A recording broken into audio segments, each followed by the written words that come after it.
Clinical Neurology Forum, which we started just to promote presentations by by postgraduates as well as faculty from all parts of the state, and to have chairpersons from all faculty in the Tamil Nadu state. So with this motto, we are in the 22nd webinar session. And today I have great pleasure in inviting Professor Alagason, the Professor of Medicine and Neurology, who is the head of the Department of Medicine and who is retiring in 2 days' time. It's a great privilege and pleasure for me to invite him. He has been a good friend of mine. And in spite of being Professor of Medicine and head of the department, he has retained academic interest in neurology and has taken part in several neurology teaching programs. And as I said, it's a pleasure to invite Professor Alagason to take over and conduct the proceedings. Professor Alagason, you can take over. Thank you. Thank you. So, good afternoon to all. At the outset, I thank my mentor, my teacher, Professor V.N. sir, for asking me to chair this session. And today's session, we have two moderators, Sivakumar, who is holding the HOD of Neurology, Kumaramangala Medical College, Salem. He's a very good teacher, and we did DM together at Institute of Neurology. And he has got 25 years teaching experience. And we have next moderator, Dr. Thiruvil Chelvan. He is an associate professor of neurology in Government Medical College, Salem. And today we have 4 interesting cases. So I invite the postgraduate Divya to present an interesting case of a neuromuscular disorder, a diagnostic dilemma. Good morning, sir.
Good morning, sir.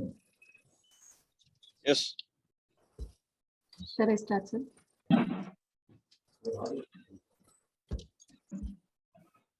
Yes, Dr. Divya, you can start. Good morning, sir. I thank my HOD and Shiv Kumar sir and Professor Thiruvaruchelvan sir for giving me this opportunity to present in this forum. I'm going to present a case of neuromuscular disorder. Mr. Jayakumar, 22 years old male, right-handed individual, studied up to 10th standard, working in a poultry shop, residing at Rasipuram, has come with presenting complaints of difficulty in getting up from squatting position for 12 years duration, difficulty in lifting left arm above shoulder for 6 months duration. History of presenting illness. Patient was apparently normal till 5 to 6 years of age. After that, he found difficulty in running along with his peer groups. He will halt after running for a few distance. Gradually, he stopped running because he had frequent falls while running. When he was studying around, that is at 10 years of age, when his teacher asked him to kneel down, he found difficulty in getting up from that position. Gradually, his difficulty increased, but he managed to get up with hip up first and hands supporting on the ground, and then on the knees. His weakness gradually worsened that he is unable to get up from sitting in floor and support from 15 years of age. Climb up and downstairs present with support of side rails and keep both feet in a step before he could climb the next step. He is able to climb the stairs. History of difficulty in walking present. His friends and family members noticed his hip tilting to either side while walking. He was able to ride bicycle till his 15 years of age. After that, he found difficulty in lifting his leg to keep on the pedal and also for pedaling. History of difficulty in gripping slippers in both feet present for past 8 years duration, that is from his 14 years of age. History of slippage of slippers from both feet present with awareness. He will either use belt type slippers or not use at all. History of flailness of both lower limbs present. History of buckling of knees and recurrent falls present for the past 6 years. No history of tripping of toes. Initially, he used to take pull-ups until he was 16 years of age, after which he found it difficult and not able to do so. Gradually, he had increasing weakness of both upper limbs in the form of not able to lift heavy objects for the past 6 years duration. Now, for the past 6 months, increased weakness of left upper limb to rise even above the shoulder level. With right hand, he is able to comb his hair, take objects from the shelf. There is no history of difficulty in mixing food, buttoning or unbuttoning shirt or writing. History of difficulty in turning in bed from side to side present. No history of difficulty in lifting the head off the pillow. History of cramps present on and off during work in any of the forelimbs. No history of thinning of muscles, no history of twitching or tremors. No history suggestive of enlargement of muscles. No history of pain at rest or even after exercise. No history of difficulty in releasing hand after handshaking or gripping onto objects. No history of diurnal variation of weakness of the limbs. No history of fatigability or exercise intolerance. No history of worsening of weakness on cold exposure, even after, or no history of worsening after fever or stress. No history of discoloration of urine. No history of difficulty in maintaining erect posture during sitting or standing. No history of difficulty in breathing in supine position. No history of abdominal distension. No history of fever, trauma, toxin exposure, or recent vaccination. No history of chest pain, palpitation, breathlessness, or cough. Coming to cranial nerves, he is able to appreciate smell, able to see near and distant objects clearly, able to appreciate colors, able to look into all directions. No history of drooping of eyelids or double vision. Able to feel the sensation over face and chew foods. Able to close eyes tightly, drink through straw, whistle, blow balloons and candles. Able to hear well, no tinnitus or giddiness. Is able to swallow solid and liquid foods without any regurgitation. No history of hoarseness of voice or nasal twang in voice. Able to turn head sideways and able to protrude his tongue and marshal food inside the mouth. Sensory is able to feel the sensation of cloth, able to feel the pain, hot and cold water while bathing. No history of neck pain, back pain and radiating pain. No history of any band-like sensation, tingling, numbness, pins and needle sensation. No history of incoordination in the dark or feeling the ground like a cotton wool. Or no history of electric shock-like sensation while flexing the neck. No history of any bladder or bowel disturbance. No history of abnormal sweating. No history of tremors, spillage of food or water when bringing to the mouth. No history of unsteadiness or on standing or swaying while walking. No history of slurring of speech or involuntary movements. No history of any altered sensorium, loss of consciousness, no headache, nausea, vomiting, seizures. His birth and developmental history were normal. Past history, he has no known comorbidities. ஒரு 15 minutes ஆச்சு. நான் வந்து ஐஸ கூட்டிட்டு அப்புறம் வரேன். போய் அப்படியே கூட்டிட்டு Ambattur வந்துறேன். Consumes alcohol once per week. Ambattur தான வரணும் இப்போ. Abuse or high risk sexual behavior. ஆமா. Family history. He is the firstborn of third degree consanguineous parents. No other family members suffering from similar illness. Timeline. He at 5 years of age, he found difficulty in running. At around 10 years, he found difficulty in getting up from squatting position. Around 14 years of age, he found difficulty in gripping chappals. 15 years of age, he found difficulty in climbing the stairs and riding bicycle. From 16 years of age, he had a difficulty in lifting heavy weights in both upper limbs. From that is current 22 years of age, difficulty in raising the left arm above the level of shoulder. Summary. 22 years old male, a firstborn of third degree consanguinity with normal developmental milestones and cognition, presented with insidious onset and slowly progressive weakness of all four limbs, starting from 5 years of age.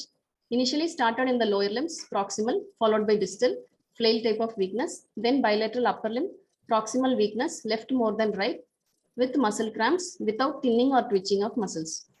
Without any family history, without involving extraocular, facial, bulbar or respiratory muscles, cranial nerves, higher mental functions, sensory, cerebellar, extrapyramidal or autonomic nerve system. Shall I proceed with localization, sir?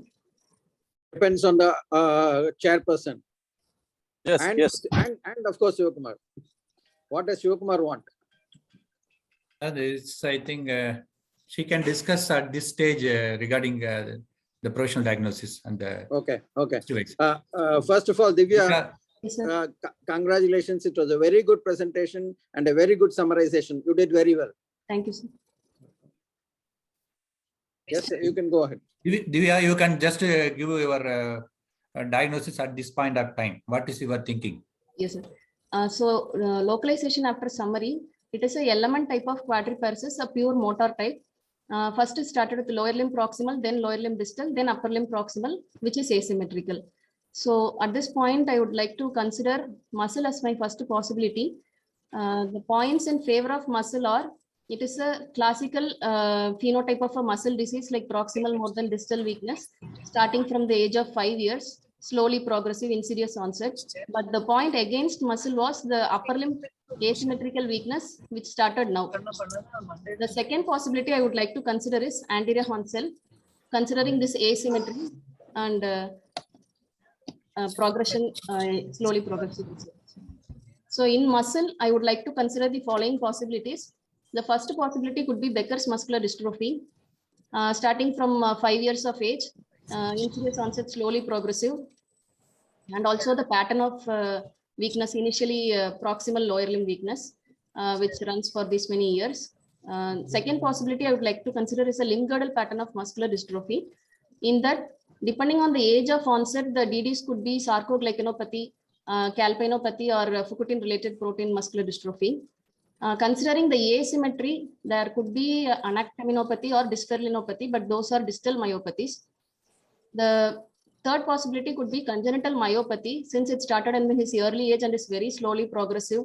Congenital myopathy also I would like to consider. Then last, but I would like to consider is metabolic myopathy, like Pompey's disease. But juvenile Pompey's will start at this age, but second, third decade, they will worsen with respiratory failure or cardiac complications. And one more thing is endocrine myopathy, hypothyroid also we should rule out because it is a treatable condition. In anterior horn cell, I would like to consider the possibility of spinal muscular atrophy. These are my DDs. Divya, can you say some points which, okay, let me ask you. See, there is no enlargement of calf muscles. There is no pain. There is no breathing difficulty. Cramps are present. Yes, No fasciculations. In other words, no twitching of muscles. yes, Do they help you to narrow down the differential diagnosis? Don't pay too much attention to the asymmetry. I agree it's asymmetric, yes, in the upper limbs, okay, sir. but that alone may not clinch the diagnosis. You'll have to have a broader view. So with these points, which I just highlighted, will it help you to narrow down, and onset being in the first decade, as which you already said? Yes. Yes, sir. Among muscle, which is the first you are asking, sir? Yeah, not only muscle, anywhere in the lower motor neuron with these features. You localize to the muscle. Yes, sir. Go ahead. Apart from this, we can consider No, you continue. You consider the muscle. Finish the muscle. You have listed 4 possibilities. Which would you Yes. think with these features which I have said, negative features which are not there, and the presence of cramps? I would like to consider limb girdle pattern of muscular dystrophy, sir. That would be your first. Yes, sir. Okay. Yeah. Allegation In take the- over, sir. Yes, sir. Allegation In the Divya, in the lower limb, you also mentioned the distal weakness, isn't it? Yes, sir. First proximal, then followed by distal. Distal. And you also mentioned about slight asymmetry Yes, sir. Upper limb. in the asymmetry. upper limbs. Yes, sir. So any other possibility other than the DD which you have mentioned? The history of your muscle cramps.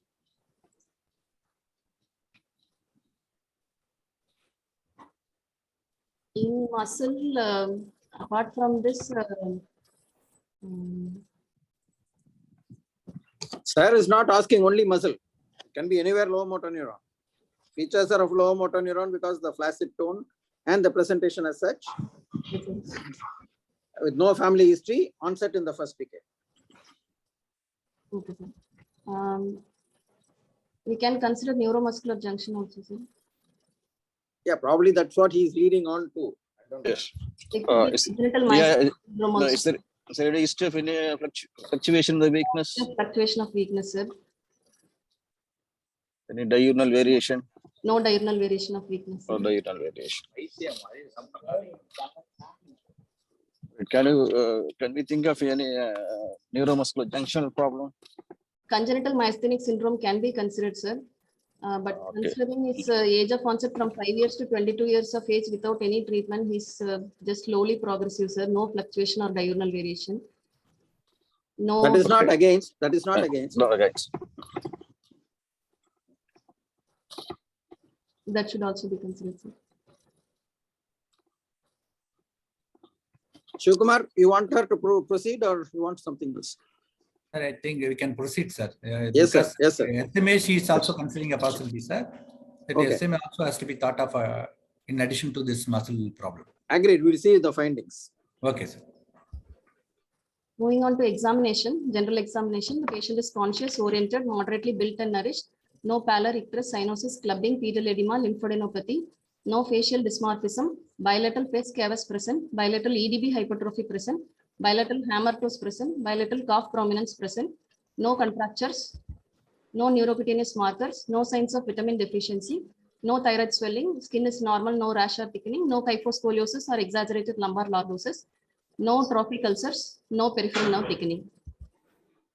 This picture shows bilateral EDB hypertrophy along with the wasting of the medial plantar arch and hamartos. Coming to vitals examination, pulse is 82 per minute, regular, normal in volume and character. All peripheral pulses are palpable.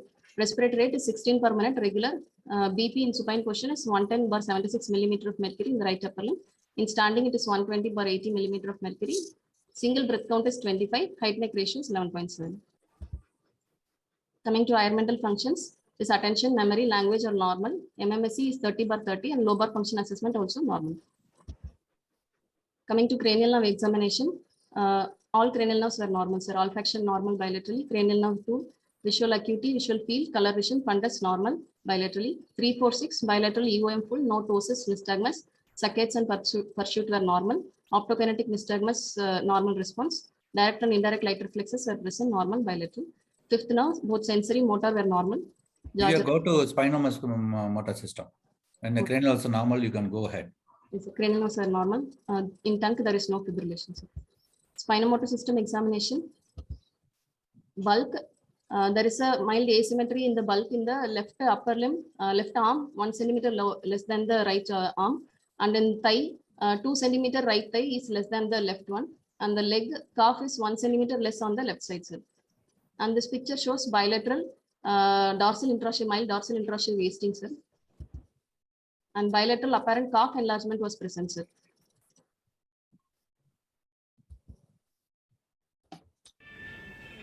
And he has also bilateral postural tremors present, sir.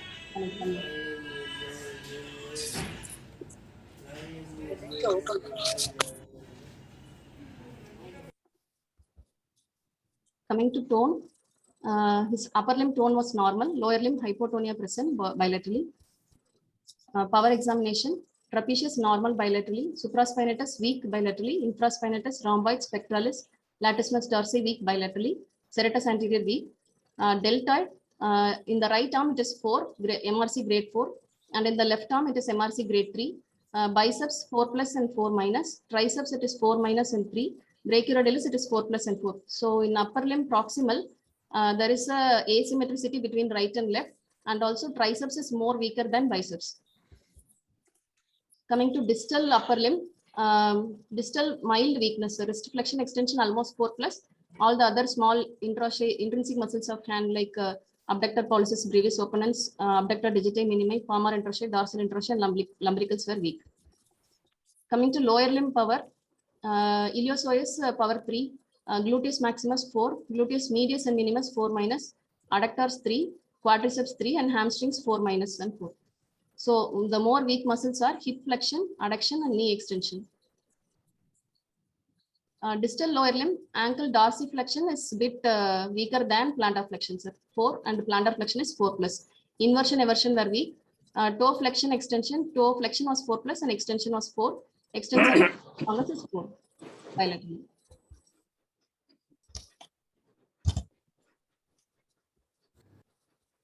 So this video shows that he could not get up from his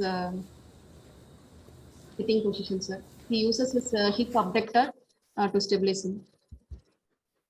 Neck flexion, grade 5, neck extension, grade 5, Beaver sign negative, no scapular winging, no percussion or grip myotonia, fatigability test, negative, sir. So though he denied any fasciculations on examination, we found he had fasciculations in the left biceps region, sir.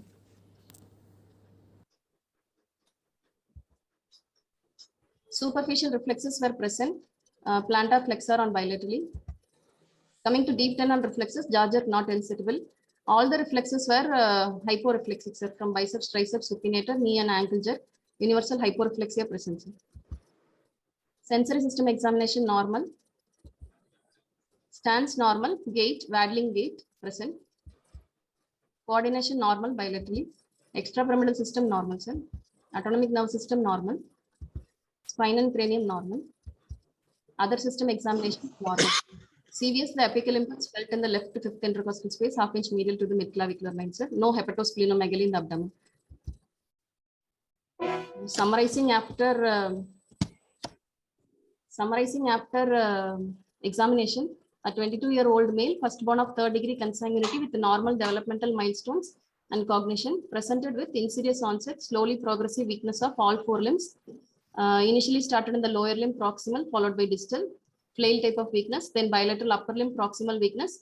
There is a asymmetricity in the upper limb, thinning of the shoulder girdle muscles, distal hand and foot muscles, asymmetrical thinning of calf, hyporeflexia, fasciculations in the left upper limb with postural tremors of both hands, waddling gait with normal sensory, cerebellum, extrapyramidal system and autonomic nerve system.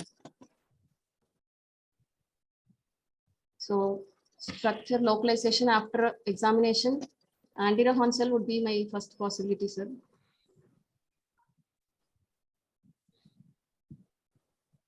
In anterior horn cell disease, I would like to consider spinal muscular atrophy, considering his age of onset and slowly progressive. It could be SMA type 3, sir, 3B. But still the CDB hypertrophy and calf hypertrophy. I would like to rule out muscle disease also. Like what? Muscle disease presenting with fasciculation is though rare, except for this metabolic myopathy like Pompe's and hypothyroid. Or What about the postural tremor? postural tremor, it is neurogenic type of tremor, sir. It looks like mini polymyoclonus, sir. Can it occur with myopathies? Very rare, sir. It cannot occur. Cannot, don't say cannot in any condition. See, we just do not know. There's nothing like cannot or no in neurology or medicine. There is always a possibility. Yes, it can happen. In certain distal myopathies, postural tremors can happen. Okay, sir. And particularly with significant wasting, you can have. So Okay. don't say no. It's possible, though it's low down on the list. Yes. So in myopathies can produce tremors. It's not that it cannot. Okay, sir. Continue. Shall I proceed with investigation, sir? Depends on Shivkumar and allegation. Allegation, sir, shall we proceed with the investigation? Can you ask anybody whether anybody wants to offer anything? Why don't you open it? Is there any possibility of hereditary neuropathy? Can areflexia, Hyporeflexia. hyperreflexia, there's a possibility of hereditary, but fine, maybe it may be lower in the, but you have to consider the possibility because starting from the 5 years of age. The 2.7. Divya, does this uniform hyporeflexia go in favor of a muscle disease or an anterior horn disease? Sir, presence of angle jerk favors muscle disease, sir, but in anterior horn cell that will be universal hyporeflexia or areflexia, sir. No, see, you said all the reflexes were hyporeflexic. Does it go with a muscle disease or an anterior horn disease? Specific question. Anterior horn cell is first. Sorry, Anterior horn cell is my first DD, sir. Horn cell could also be possible, sir. can I ask you why? Sir, See, the reflexes, if the reflexes become hypo or areflexic, it points out in a muscle disease, it points out to weakness of the muscles.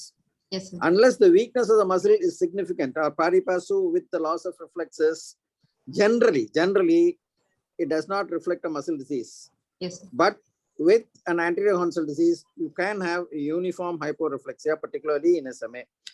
This was a clinical point of discussion, probably still useful. But of course, now with the genetic findings, these findings could change. Okay, go ahead as per what, there must be other people who can comment on this. Can I ask, sir, Dr. Yeah. Megan, Yes, Eugene. Yes, Megan, sir, of course, go ahead. is there any evidence of neck muscle weakness? You said the neck muscles are not weak, Yes, but from the history till the presentation, yes, sir. you didn't say anything about the prominence of the neck muscles and the winging of the scapula. All those things may give us a clue whether it is There is no neck muscle weakness, sir. No winging of scapula, sir. abdominal muscles. Abdominal muscles were weak, sir. Truncal weakness is present, sir. So I think from the history also, you should say that you have not mentioned anything about that. And when the patient comes up, or what about the winging of the scapula, seen or not? You said Serect is weak. Yes, sir. But there is no obvious winging of the scapula, sir. What happens to that? It goes directly or Upper limb weakness is very minimal, sir. It is almost 4+ power, sir. did you look for it is a 4+ power? Then it is. Did you try to see that? Yes, sir. Similarly, respiratory weakness or any other abdominal muscle weakness, or even the diaphragm you can look for, because those things may give us a clue, clinical clue, even before going into other. And the presence of cramps. Yes, sir. You don't have any slide. How when did you test? How did you test for that and look for winging? Abdominal muscles, sir. It's bilaterally symmetrical, asymmetrical serratus, because those things may give us, because we have to rule out Becker's in this. No? Yes, sir. Winging, I don't have a video, sir.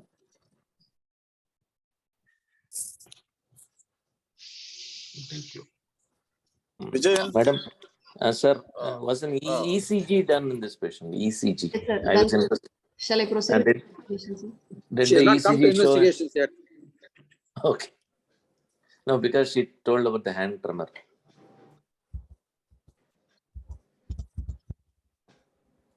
Shall I proceed, sir? Please. Sir, we would like to know the forum's final opinion, whether it is a nerve disease or muscle disease. That is the crux of the problem. Either we can conclude at this stage whether this is muscle disease or nerve disease. Did she get? Did she see fasciculation in any other area? Yes, sir. He has fasciculations in the left upper limb.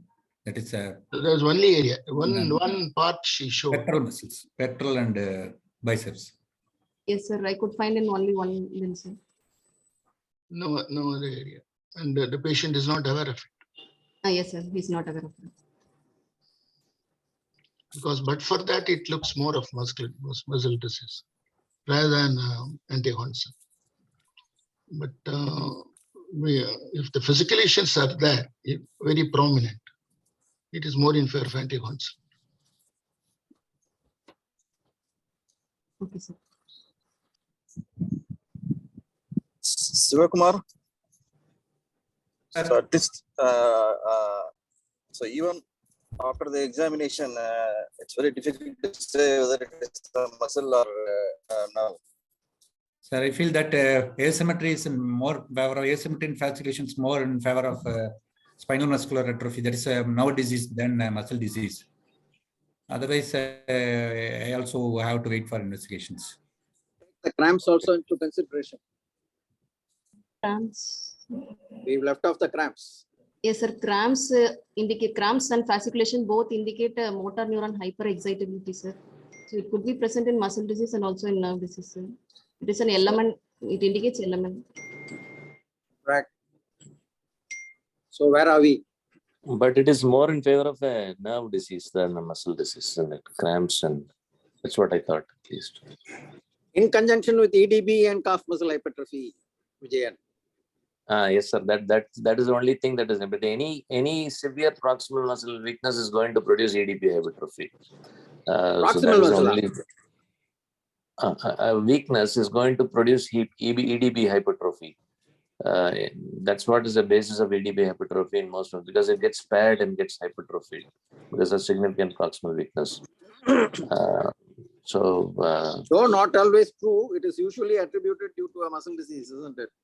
Yes, sir. It's usually attributed to muscle disease. The only thing is that is the only thing that is standing out. So I thought if we take away that, if the fasciculations, the cramps are taken into account, then as she told, more in favor of a nerve disease rather than a muscle disease. Siva, I would go in for a muscle disease, Siva.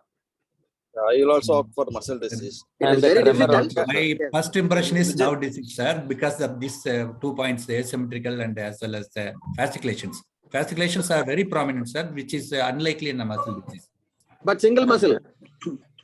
But so very prominent, sir, that is a muscle, the fasciculation is seen in a more weak muscle. So neck One muscle muscle, only, isn't upper it? limb is It weak. was only in one muscle. So when neck muscles are not involved, the muscle disease is not very commonly seen. Usually neck muscles are involved. Sir, Justin, sir. Yes, Justin. Yes, yes. Sir, is there any differential wasting, sir? Yes, there is some differential wasting is there. Mainly which group, sir? Cervical or lumbar, sir? Region, sir? Region wise? In the same L5 distribution, there was differential wasting, sir. Which muscle is wasted? Which muscle is in which number? Which root correspond? The L5 root, the EDB is third, whereas the extensor. The muscle supplying by the L5 root, some muscles are wasted, some muscles are normal. Yes, sir. If it is so? Yes, sir. Where are you? Okay. Wasting Sun is more Pharma, than please weakness or mute weakness everybody, is more sir. than weakness? Sir, Wasting is more than weakness or weakness is more than wasting? sir, weakness is more, sir. Sir, mute everybody, sir. Mute everybody, please. Weakness is you said 4/5. Am I right? Sir, in lower limbs it is 3, sir, proximal. Okay. Distal 4 and 4 plus, sir. In upper limb, 4, sir, proximal, distal 4 plus. That means the wasting is more than weakness. Yes. Wasting also You have thinned out muscles in the distal. mild distal wasting was present, sir. Not very obvious wasting. Because that gives a clue that whether it is an anteroconsal or not. Then your cramps again points to the anteroconsal. It's a non-motor manifestation of anteroconsal. Yes, sir. Again. Okay, let's proceed. We'll see what it turns out Yes. to be. It's difficult. Okay. Maybe points for both. Let's go ahead. Yes, sir. Because time is running out. Normal blood investigation, normal, peripheral smear study is normal, VCTC negative, RFT, LFT normal, RFT normal, sir. LFT, there was mild elevation in the ST, OT and PT, sir. Apart from that, normal, sir. Thyroid profile normal. Serum CPK was 728, sir. We repeated it again. It was 704. ECG is normal sinus rhythm, sir. No abnormalities. Here, 2D echo is normal. Sir, please mute everybody, sir. Sun Pharma people, please mute everybody. We did a nerve conduction study, sir. Both motor and sensory nerve conduction studies were normal, sir. EMG showed spontaneous activity with fibrillation potential present in the spontaneous activity, sir. In MUP, long duration, normal amplitude, polyphasic waves with normal recruitment and complete interference pattern was seen, sir.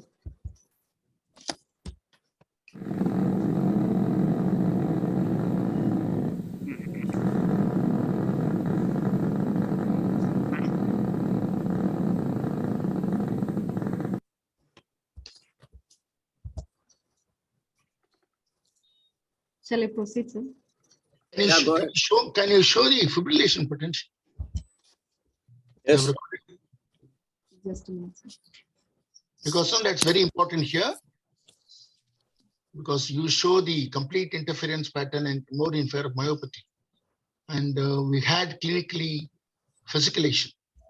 You have to look for fibrillation, which is more important. Yes, sir. Just a minute.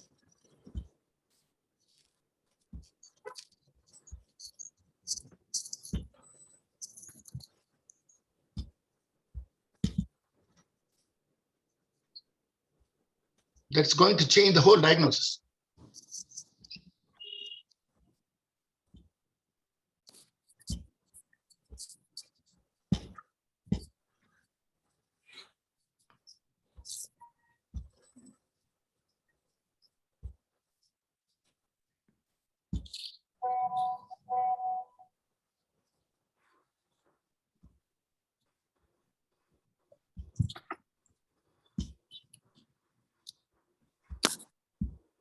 Is it visible, sir?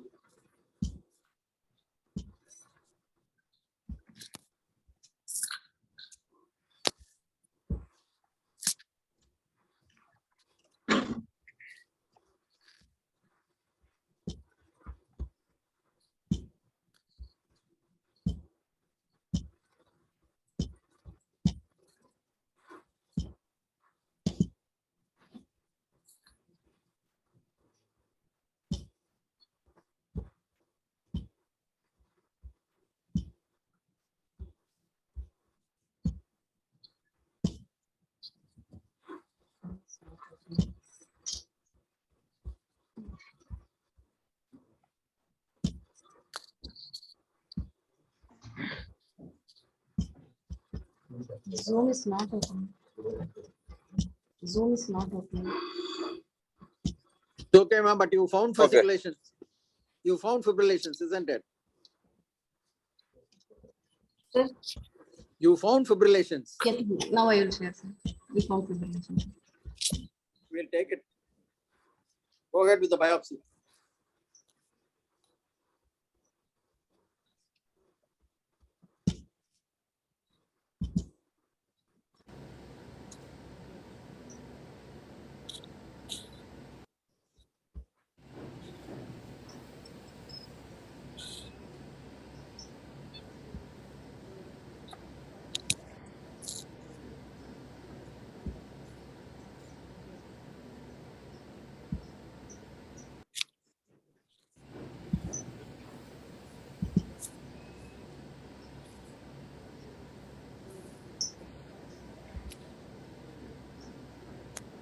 Biopsy.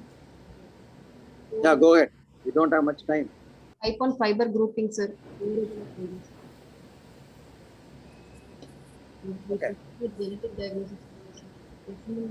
One gene deleted in the chromosome 5 involving exon 7. You are not audible. Now, sir. Divya, your voice is not audible. What is the biopsy report?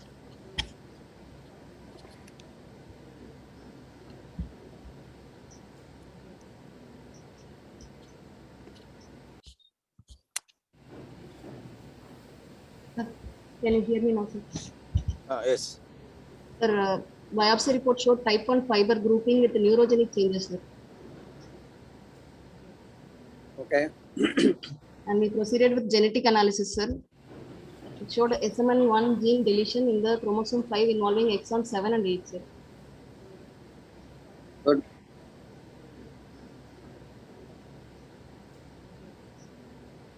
The muscle hypertrophy in type 3 SMA. The type has been highlighted through very studies, sir. The possible mechanism is continuous discharge of muscle fibers, sir.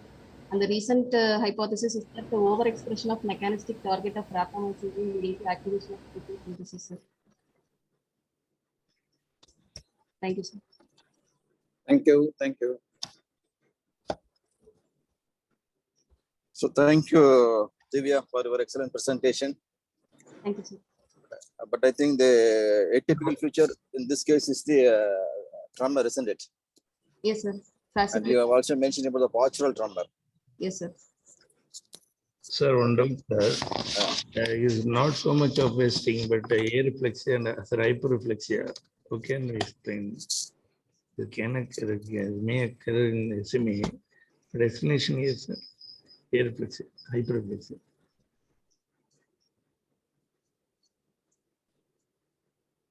Hello. Hello, sir. Okay. Yes, Tiruvallur children, Any- that is quite classical, isn't it? Yes. Where you have, where you do not have much of weakness and yet the reflexes are down. That's quite classical of an SMA. That is what we said. That goes in favor of an SMA. Not muscle, not much of muscle weakness. So some part of muscle is there to produce a reflex. Correct. It is not full wasting. Yes, sir. Mostly maybe has to be present. Yes, sir. It's That very, point it's features. a very interesting EMGs because it has got both fibrillation potential Okay. with complete interference pattern. Okay. And clinically and genetic shows genetic defect. It's very interesting because Maybe it would depend on which muscle was sampled, and that muscle might not have shown much of weakness. Okay. And that is why recruitment is normal, interference is normal. and CPK is raised. Okay. That's marginal raise. Anyhow, it is not decreased. Less than 1,000. We do see that in neural diseases also. Yeah. That's what the differentiation is not that clear cut. And So now you necessarily have to go for muscle biopsy and gene testing. that is the reason nowadays we don't go for muscle biopsy. We straight away go for genetic testing. Agreed, sir. Thank you. Okay, thank you. We'll move on to the next case. Thank you, sir. I request Pala Pradeep to present an interesting case of freezing gait.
Good morning, sir.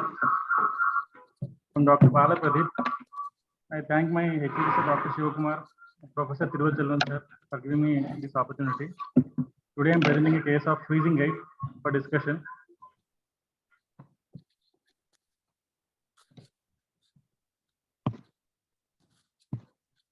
Mr. Devaraj, 64 years old, gentleman, studied up to 10th standard, working as oil extract machine repair worker, right-handed, coming from Europe, informant self and his son, and reliability is fair.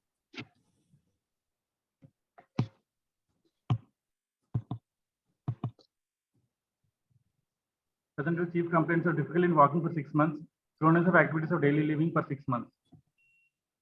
History of present illness. Patient was apparently normal 6 months back when he noticed difficulty in walking, which was insidious onset, gradually progressive. Difficulty in the form of initiating steps with right foot associated with tremulousness of right leg while standing and while walking. He has to wait for 5 to 10 minutes and then slowly make short steps. After 5 to 10 steps, he again finds difficulty to initiate next step, and this process repeats while walking, more with the right leg. History of difficulty in turning while walking, takes support of the wall or nearby objects and then turns in multiple small steps. History of tendency to fall while walking, but did not fall so far. So he started using stick to manage himself from falling. There is history of slowness of all activities of daily living since 6 months, like eating, brushing, bathing, washing face, wearing shirt, combing hair, etc. He often requires support of his family members. No history of tremulousness of upper limb or leg or hand. History of difficulty in insulating chappals since 6 months with slippage of chappals in foot with awareness while walking. History of mild difficulty with pain when getting up from floor, no difficulty when getting up from chair. History of mild difficulty with pain in raising both arms above head, no history of difficulty in bringing food to mouth, no history of difficulty in combing hair, no history of difficulty in mixing food, opening bottle cap, door handle, buttoning or unbuttoning a shirt. History of stiffness in the right lower limb present and back noted with history of difficulty to freely turn body side to side and difficulty in bending forward. No history of thinning or twitching of muscles. No history of difficulty in getting. History of low back pain, bilateral shoulder joint pain, and bilateral knee joint pain present for the past 2 years. And the history of bladder disturbance present since 3 months in the form of increased frequency, urgency, and urgent incontinence more in the night. He was able to feel bladder and bowel sensation. No history of constipation, no history of abdominal sweating or coastal giddiness. History of sleep disturbances present in the form of decreased sleep, difficulty in initiating sleep with frequent awakenings in sleep, no history of snoring, shouting, or kicking behavior. No history of emotional ability, memory, or behavioral disturbances. No history of speech disturbances, able to understand and reply appropriately and was able to read, write, and name things. No history of auditory visual hallucinations. No history of altered sensorium, seizures, involuntary movements, sudden jerks. Able to use brush, dress correctly, able to make simple calculations and get change in market appropriately, able to tell time in wall clock, able to navigate to familiar landmarks, interacts well with family members, neighbors, and relatives. No history of preservation of in daily activities. No history of any socially inappropriate behavior. There is difficulty in perceiving smell for past 2 years and able to see near and distant vision, differentiate colors, no night blindness, but there is difficulty in turning eyeballs in all directions. Turns head to see the objects. Other granules are able to feel sensation over face and chew food, able to close eyes and lips, rinse mouth, appreciate taste, able to hear normally, no history of giddiness, able to swallow both solids and liquid foods, able to turn head side to side, able to protrude tongue, marshal food inside the mouth, able to feel touch, cloth sensation, insect bite, hot and cold sensation, able to appreciate ground normally, no history of increased unsteadiness in dark or while washing face, no history of swaying while walking, no history of difficulty negotiating through narrow passages, no history of chest pain, palpitations, abdominal distension, no history of decreased appetite, weight loss, no history of fever, headache, or vomiting, no head trauma, no history of toxin exposure or drug exposure, vaccination, or radiation exposure. In the past history, he had a spinal surgery for the traumatic dorsal spine fracture in 2017. Post-operative was uneventful. Personal history is he takes mixed diet, non-smoker. He takes alcohol for 30 years, 180 ml per week. Family history, no similar illness in the family. Summary, 64 years old male with history of gait disturbances for past 6 months in the form of initiating difficulty, turning difficulty, gait freezing with stiffness and tremulousness of right leg, with tendency to fall and slowness of activities of daily living. And he also has history of hyposmia and increased frequency and urgency of micturition, sleep disturbances without involving cognitive, speech, bulbar, sensory, and cerebellar function.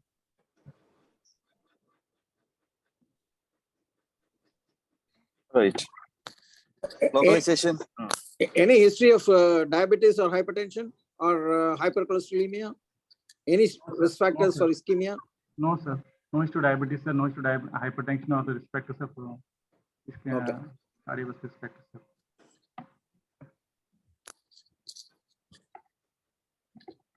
Right. History of falls. Sir, there is tendency to fall, sir, but he did not fall so far, sir. He has fear of falling, so that's why he's using stick, walking stick, sir.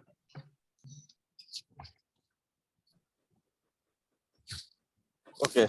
Start localization. Sir, localization structures involved, sir. For his initial symptom like great freezing and initiation, I want to keep in left frontal lobe, sir, or extrapyramidal system. For his stiffness of right lower limb and postural instability and slowness of all daily activities, I want to keep in bilateral extrapyramidal system, sir, like basal ganglion connections. And bladder symptoms, I want to localize in frontal lobe itself or otherwise autonomic nervous system. Right, in the history, and you have mentioned that this patient has got difficulty in inserting the foot into slipper, and also he has got some difficulty in holding the slippers. Yes, sir. Would you want to place a lesion?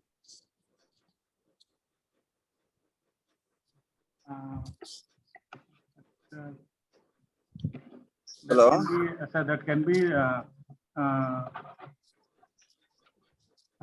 that can explain frontal bilateral foot involvement, bilateral lower limb, distal predominant. He has a difficulty in the insertion of foot into Yes, slipper sir. and difficulty in holding. Can it be due to pyramidal weakness? Yes, sir, pyramidal weakness, sir. Or Yes. can be pyramidal weakness involving frontal or other extrapyramidal weakness also can be. Due to the tremulousness also he finds maybe weakness, maybe difficulty in infinity. Or due to rigidity also he may find gripping the. Okay. Is it due to gait apraxia? Gait apraxia is having a apraxia of the limb. Yes, sir. Is it because of difficulty in initiating due to the gait Yes, apraxia? sir. Yes, sir. Gait apraxia, sir. No, how do you come to that conclusion? It's apraxia. See, we have not seen the grade yet, but how did you come to the conclusion it is Sir, apraxia? he is having a difficulty in initiating, sir. That is, Initiating. in spite of he's able to walk, he has an initiation failure. There could be an apraxia. Maybe apraxia, sir. Because he finding difficulty in initiating the foot in spite of normal. Siva, if we say it is apraxia, are we not localizing it to the cortex? Do you think only the cortex is involved in freezing of gait? Or not the subcortical structures more often the cause of a freezing of gait? Freezing is ill-localized. It's only frontal lobe. Exactly. Yes, sir. So why do we, without seeing the video, why do we point to say it is an apraxia? When he has got a freezing, sir, is it possible to say that the patient has got a pyramidal weakness or any weakness in that matter, sir? Not pyramidal. Usually it can involve the cortex, but mostly subcortical structures, the basal ganglia, the brainstem structure, the cerebellum, all of these could cause a freezing of gait. I mean, as we know, it's all interaction of these pathways. So Okay. Pyramidal per se need not come into play as far as freezing of gait, as far as I can think of. It should be Anyway, the video should be more informative. Should we say that there is a weakness also in addition to that, when there is a freezing, sir? Depends on the examination finding. Okay, sir. Right, you can proceed with the examination. Okay, sir. Or you want to discuss differential possibilities with this history? Possibilities, sir. Sir, first I want to keep a degenerative etiology as the first possibility, like atypical Parkinsonism or a non-motor hydrocephalus, sir. Second possibility may be vascular Parkinsonism. Oh, 1 minute. Oh, why is it an atypical Parkinsonism?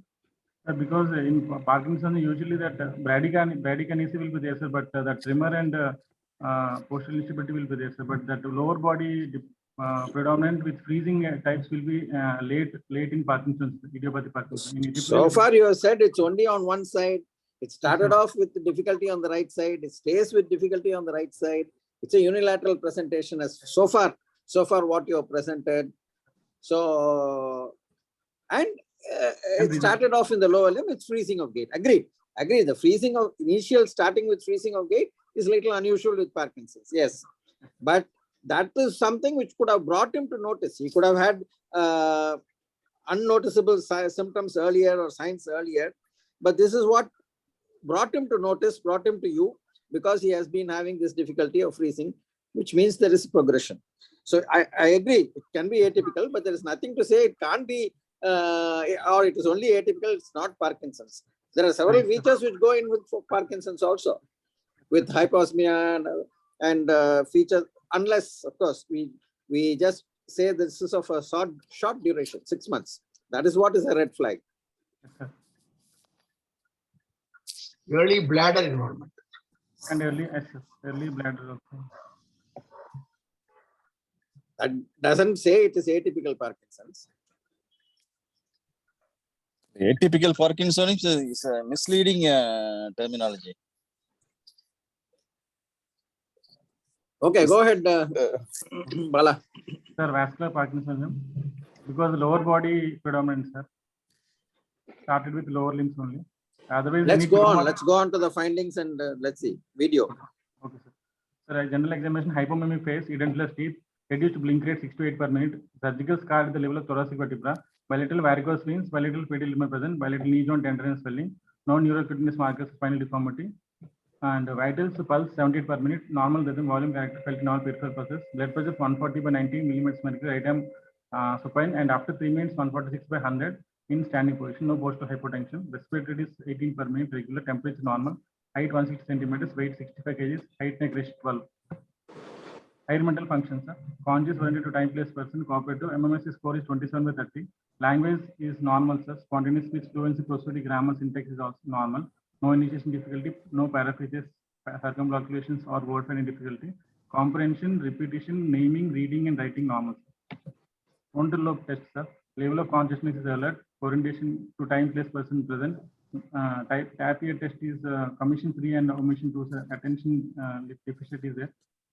Working memory, digit backward is 2, sir. Response inhibition, no error, sir. Mental flexibility, there is error, sir. Fluency test, fastest is able to tell 5 words, sir. It is less than 9, so it is little bit reduced the fluency also. Test of sequencing, graphic sequencing, and manual sequencing is able to do, but with 3 consecutive alone, sir. 2, so it is also reduced, sir. And abstract thinking, probe interpretation, he is able to tell only the concrete meaning. Similarly, dissimilarities he can't able to tell, sir. So the frontal lobe, mainly that dorsolateral prefrontal cortex, that mental flexibility and this executive function is affected. Temporal lobe, immediate memory, normal, sir. Recent memory intact, sir. Remote memory intact. Working memory, this is backward test 2 only. Episodic and semantic memory intact. Left parietal lobe, ideation apraxia, ideomotor apraxia, limb kinetic apraxia is normal, sir. He is able to do all the tasks with sequence, sir. Left parietal lobe, calculation normal, sir. Finger nose is normal, no right to left disorientation. Right parietal lobe, hemineglect, sir. He is able to bisect the line horizontal in the center. And clock drawing, he is able to do fair enough, sir. Constructional apraxia, intersecting pentagons, he is able to do, sir. No dressing apraxia and topographic disorientation is absent, sir. Occipital lobe is normal, sir. Examination of cranial nerves. Cranial nerve 1, smell not perceived in both nostrils. Second cranial nerve, vision 6 by 12 bilaterally. Otherwise, fundus normal, sir. 3, 4, 6 cranial nerves, no ptosis, no diplopia, no nystagmus. Pupils reacting to light bilaterally. And upgrade restricted, upgrade impairment is present in bilateral eyes. Fifth cranial nerve, sensation mode V1, V2, V3 intact. Motor is normal, sir. Corneal conjunctival reflex present. Jaw jerk is brisk, sir. Seventh cranial nerve, no facial weakness or asymmetry. Eighth, normal, sir. 9th, 10th, uvula midline. Palatal movements normal on both sides. 11th cranial nerve, able to shrug shoulders against distance and turn head side to side again. And 12th is also normal, sir. So this is a video of upgrade phases, sir.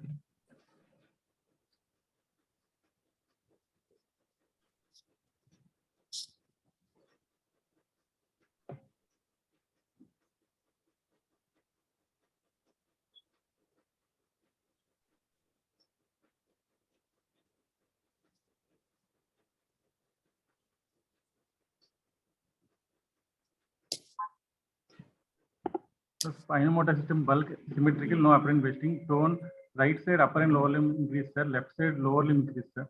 Power, upper limb normal, sir. Lower limb hip flexion, abduction, extension, adduction 4 plus, sir, bilaterally. Knee flexion, extension 4 plus bilaterally. Ankle dorsiflexion, plantar flexion is 4, sir, bilateral. Reflexes, superficial reflex, abdominal and cremaster reflex on left side absent, right side present. Plantar is left side extensor, sir. Right side flexor. DTR, trapezius reflex brisk, sir. And rest reflex biceps, triceps, supinator. Brisk on the 3 plus on the left side, sir. Right side 2 plus. Knee side bilateral 3 plus. Ankle 2 plus, sir, bilateral. Pathological reflexes like Hoffman's and Waterbuck's present on left side, sir. Primitive reflexes, snout present, palmomental present, sir. Globular tap is positive.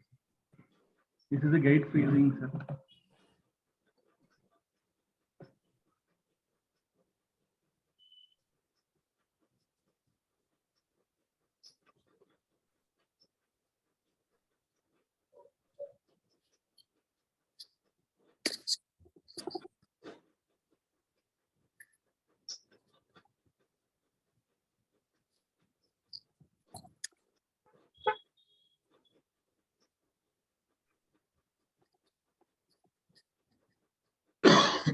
Sir, can I proceed? Yes. The gait stands, sir. Stoop posture starts with hesitation, short shuffling steps. Gait is freezing type. External system, hypomemic facies, bradykinesia, grade 2 and right upper limb and grade 1 left upper limb. Rigidity is present in neck also, sir. Right upper limb, grade 1, left upper limb, no rigidity, sir. Bilateral lower limb, grade 3. No rest tremor, action tremor, postal tremor, sir. Micrography is present. Full test is tendency to fall if not caught. Sensory system is normal, sir. Rombox negative.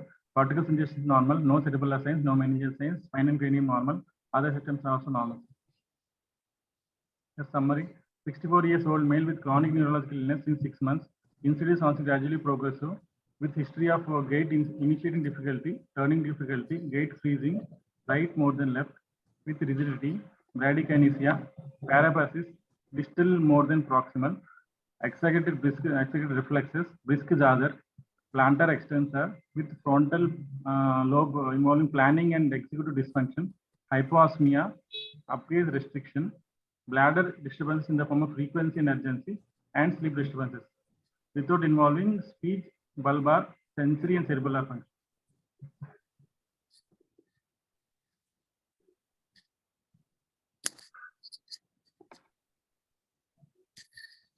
Okay. So what are all the possibilities? Before that, what is his BP in lying posture, in sitting posture, BP? Any change? There is no change, sir. BP 140 by 90, sir, in right upper limb, supine position, sir. And after 3 minutes of standing, 146 by 100, sir.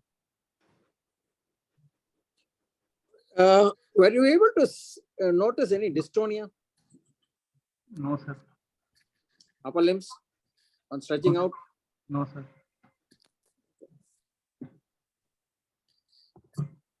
And there's no droop of the shoulder either? No, sir.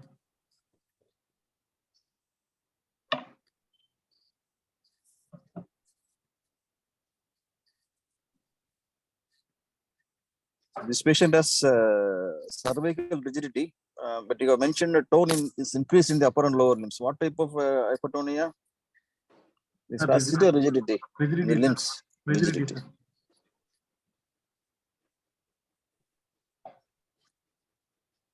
Right. So what about others? Any possible? He seems to have involvement of the extrapyramidal and the pyramidal system. Possibly one of those pallidopyramidal syndromes wherein genetic abnormalities are well documented. It could come under NBIA also, neuronal brain iron accumulation, or what is coming to notice of late is this PLA-G26, PLA2G6 mutation, which we seem to be seeing nowadays more often because we are doing the genetic study. I think these are the two things which come to my mind.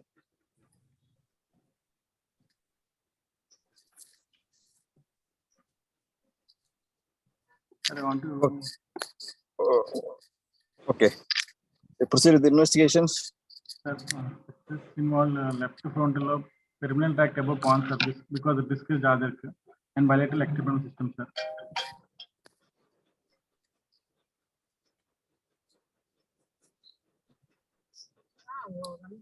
Dry support.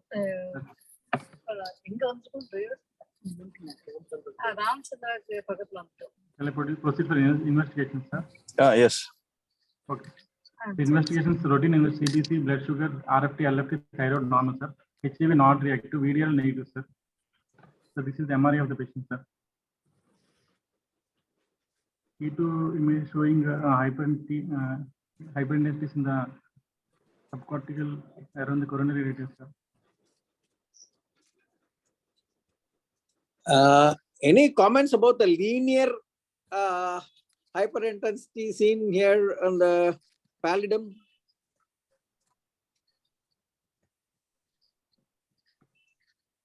The one below that, the one below, and the arrow showing the below one, the lower one. That's it. On the right side, you see a linear abnormality there. Okay. That's it. That's it. Does it suggest anything?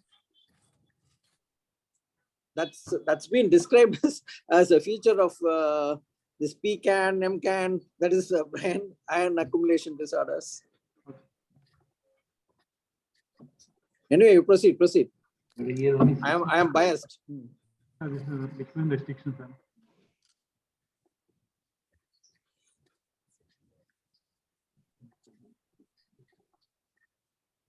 So this is hastel view, sir.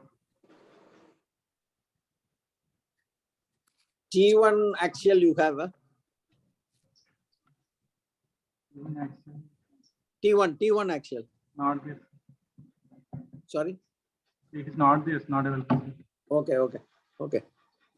Show the T2 axial once again. Yeah. See, that's striking there. Okay. That right side, that linear hyperintensity is something which is okay. Go ahead. Standing out.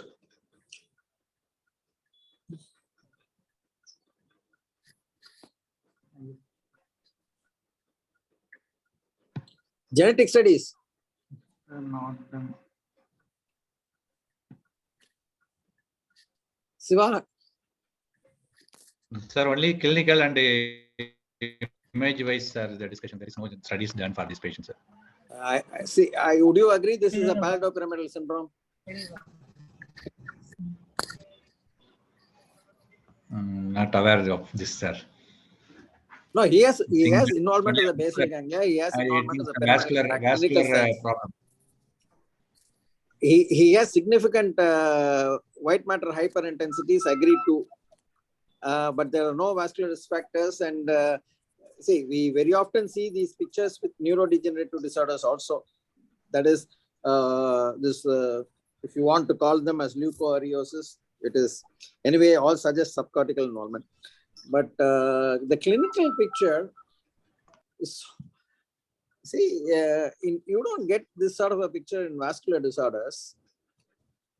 And this one is striking, this abnormality on T2. You see that linear hyperdensity in the basal ganglia, in the palatal region. It's very striking. That's been a feature of this PCAN and brain iron accumulation disorders. And if you do that study GLA to P6, I think that one genetic study might be helpful, because nowadays it's being described more often. It's been described from my institute also. Okay. Here only 6 months is there. That's all the more interesting. That's all the more interesting.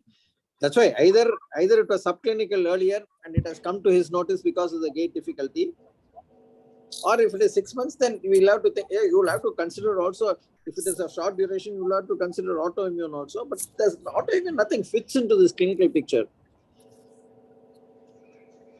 This is a predominant unilateral presentation to start with, and then of course both sides. I think NDIA is was there a dystonia, sir? Prominent dystonia? That's what I asked Vijayan. I asked that. He said no. No, no dystonia. If it was there, it classically fits in. Classically fits in with pallidopyramidal syndrome. Otherwise, without still, the dystonia, I wouldn't exclude it.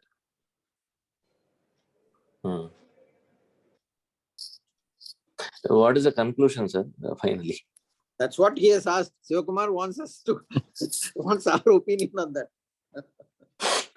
This patient has responded well to L-DOPA, sir. Okay. They improved a lot with L-DOPA. Whether that has anything to do with this? In that sense, it will go more in favor of a fairly characteristic Parkinson disease. The Parkinson plus a stroke coexisting. It's possible, yes. Some of these vascular Parkinsonisms do respond to syndopa, agreed. But so also this atypical Parkinsonism also 30% respond. But there has to be a consistent improvement also, not only an improvement. Correct. I think this is a patient wherein it would be better to do a genetic study, just one genetic study for neuronal brain iron accumulation. We'll try to do that also. And the other thing is also to do a high resolution SWI imaging. susceptibility weighted imaging, that also will show up neuronal brain ion accumulation also. Siva, and the second as well as the third picture on the lower frame, you see that distinct linear imaging there in the on the right side. That is something. sir. Yeah, Yes, sir. that Yes, sir. is what suggests NDIA. Sir, why not high resolution susceptibility weighted imaging, sir? Yeah, it might. Yes, certainly. Yes. That will help in identifying. Yeah, I don't know. They have it in Mount Kumaramangalam? Sir, it can be done, sir. It should be possible. Yes, can discuss with the radiologist and find out. We'll get it done when the patient comes back again, sir. Okay. Thank you for that interesting presentation. But it looks like a pallidopyramidal. No, Whatever be the etiology. The underlying cause, yes, it may be degenerative, it might be vascular, it may be, if you consider iron accumulation as a metabolic, it might be any of this. Thank you for a nice case. Thank you, doctor. We will move on to the next case. I call Dr. Krishna Priya to present an interesting case of recurrent CNS disorder.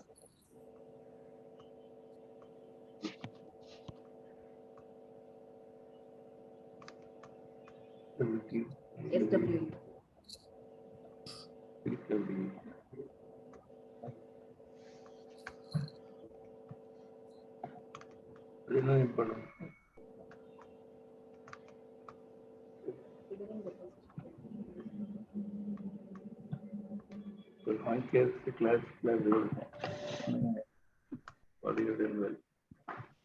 Good morning, sir. Thank you for giving me this opportunity for presenting in this forum. My case is a case of a multifocal recurrent CNS lesion. So my patient name is Palanisamy, 51-year-old male patient. He studied up to 12th standard and is a right-handed individual and is born out of non-consanguineous marriage and is an office worker. The main presenting complaint of patient is a weakness of bilateral overlap for 1.5 month duration. Blood disturbance in the form of urgency for 1 month duration. So the history of presenting illness was the patient was apparently when in his usual state of health. He could walk around without assistance and do his daily activities. About 1.5 months back, he found difficulty walking because of weakness of bilateral overlap. He could walk a certain distance, after which his legs would buckle and he had assistance to walk. This weakness is more on right lower limb when compared to left. And he also reported that he has difficulty in intimating food to chapels and difficulty in holding chapels. Also, patient has been finding it difficult to get up from the squatting position. Weakness progress over days, and patient has difficulty in standing and need assistance while standing also. And he also had some difficulty in sitting up from lying down position. And over a duration of 1 month, patient was confined to bed. There is no history of difficulty in holding his neck in upright position. There is no history of difficulty in gripping objects with upper limb or doing overhead activities like comping. There is no history of fasciculation and no history of stiffness of limb. Over more than 1 month, the patient is having some increased frequency, increased urinary frequency and urgency. And he is not telling a history of any retention, incontinence, or he is able to feel the bladder fullness. And there is no history of numbness over limbs, and he is able to feel hot and cold water. No history of headache, seizure, vomiting, abnormal behavior, slurring of speech, fever, weight loss, and back pain. And he is able to appreciate smell, able to see near and distant objects clearly, and he is able to appreciate colors. And he is able to look into all directions, and he is able to feel sensation or taste few hard foods, able to drink through straw, whistle, blow, balloons, candle, and able to hear well, no tinnitus or giddiness. Now coming to past history, this patient past history is very significant. His complaint started in May 2003, and he had a history of fever for 7 days, followed by weakness of the upper limb and lower limb with slurring of speech. And for this, he was consulted in some hospital, and they started him on ATT. And treatment continued for nearly 1.5 years. It continued for 1.5 years. And according to history, weakness and the slurring of speech improved after a course of 2 to 3 weeks. Again in September 2003, he again readmitted with history of weakness of same left upper limb and lower limb, decreased vision of left eye. And history is telling he improved after duration of treatment. He was admitted in hospital and treatment improved after duration of 3 weeks. Again in 2005, he was admitted with complaints of diplopia and loss of taste sensation with angle of mouth deviation to left. And also he's telling his symptoms improved after some time. Nearly through 3 weeks, 4 weeks, his symptoms improved. In 2002 February, after that he was normal, he was not on any treatment. And again in 2002 February, he had episode of seizures and he was admitted and again started on ATT after evaluation. And now patient is a diabetes non-case, they started on OHA. And no significant personal except he consumes alcohol once or twice in a week. Coming to summary. 50-year-old male patient with history of recurrent neurological illness in the past, presented as hemiparesis, diplopia, decreased vision, weakness of right side of the face at varying intervals, now presented with subacute onset progressive flaccid asymmetrical weakness of bilateral lower limbs, with right lower limb more involved than the left, along with the bladder disturbance in the form of urinary urgency, with no upper limb involvement, with no associated sensory symptoms, no cranial nerve involvement, and no cerebellar involvement. Sir, can I proceed with the structure? Yes. Sir, according to present history, the structures, a patient has a symmetrical weakness of bilateral lower limb. With history, is telling some flaccid weakness in the, like buckling, is telling in the history. So, according to anatomical localization, can be Cauda-Corna syndrome is first possibility. But considering the past diagnosis, I am also thinking about the spinal cord lesion with the upper extent maybe above L1 with extensive lesion.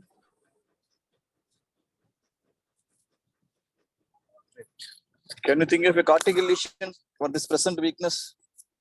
Lower limb weakness with the bladder disturbances. The patient is telling some flaccid weakness, sir. That is only possibility against the cortical weakness.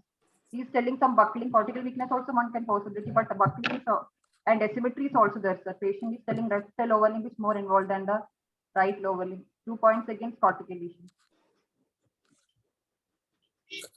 Okay. Presenter, what is your name? Bala, is it? So my name Krishnapriya. Krishnapriya. Krishnapriya, why don't you take the entire picture? Why are you talking only about the present problems, present presentation? Yeah, you will have to take entirety. Yes, sir. And you already said it's a recurrent problem, recurrent neurologic deficit. Yes, sir. So put everything together and come Yes, out with a possibility. Yes, sir. This structures involved according to present lesion is maybe corner or spinal cord above L1 with extensive lesion. And considering the etiology, considering the past diagnosis, there is history of involvement of cortical, subcortical brainstem involvement with the spinal cord involvement with decreased vision, optic neuritis may possibility. So my etiological diagnosis is like a possibility. First is multiple sclerosis, neuromyelitis optica pattern disorders, anti-MOG antibody.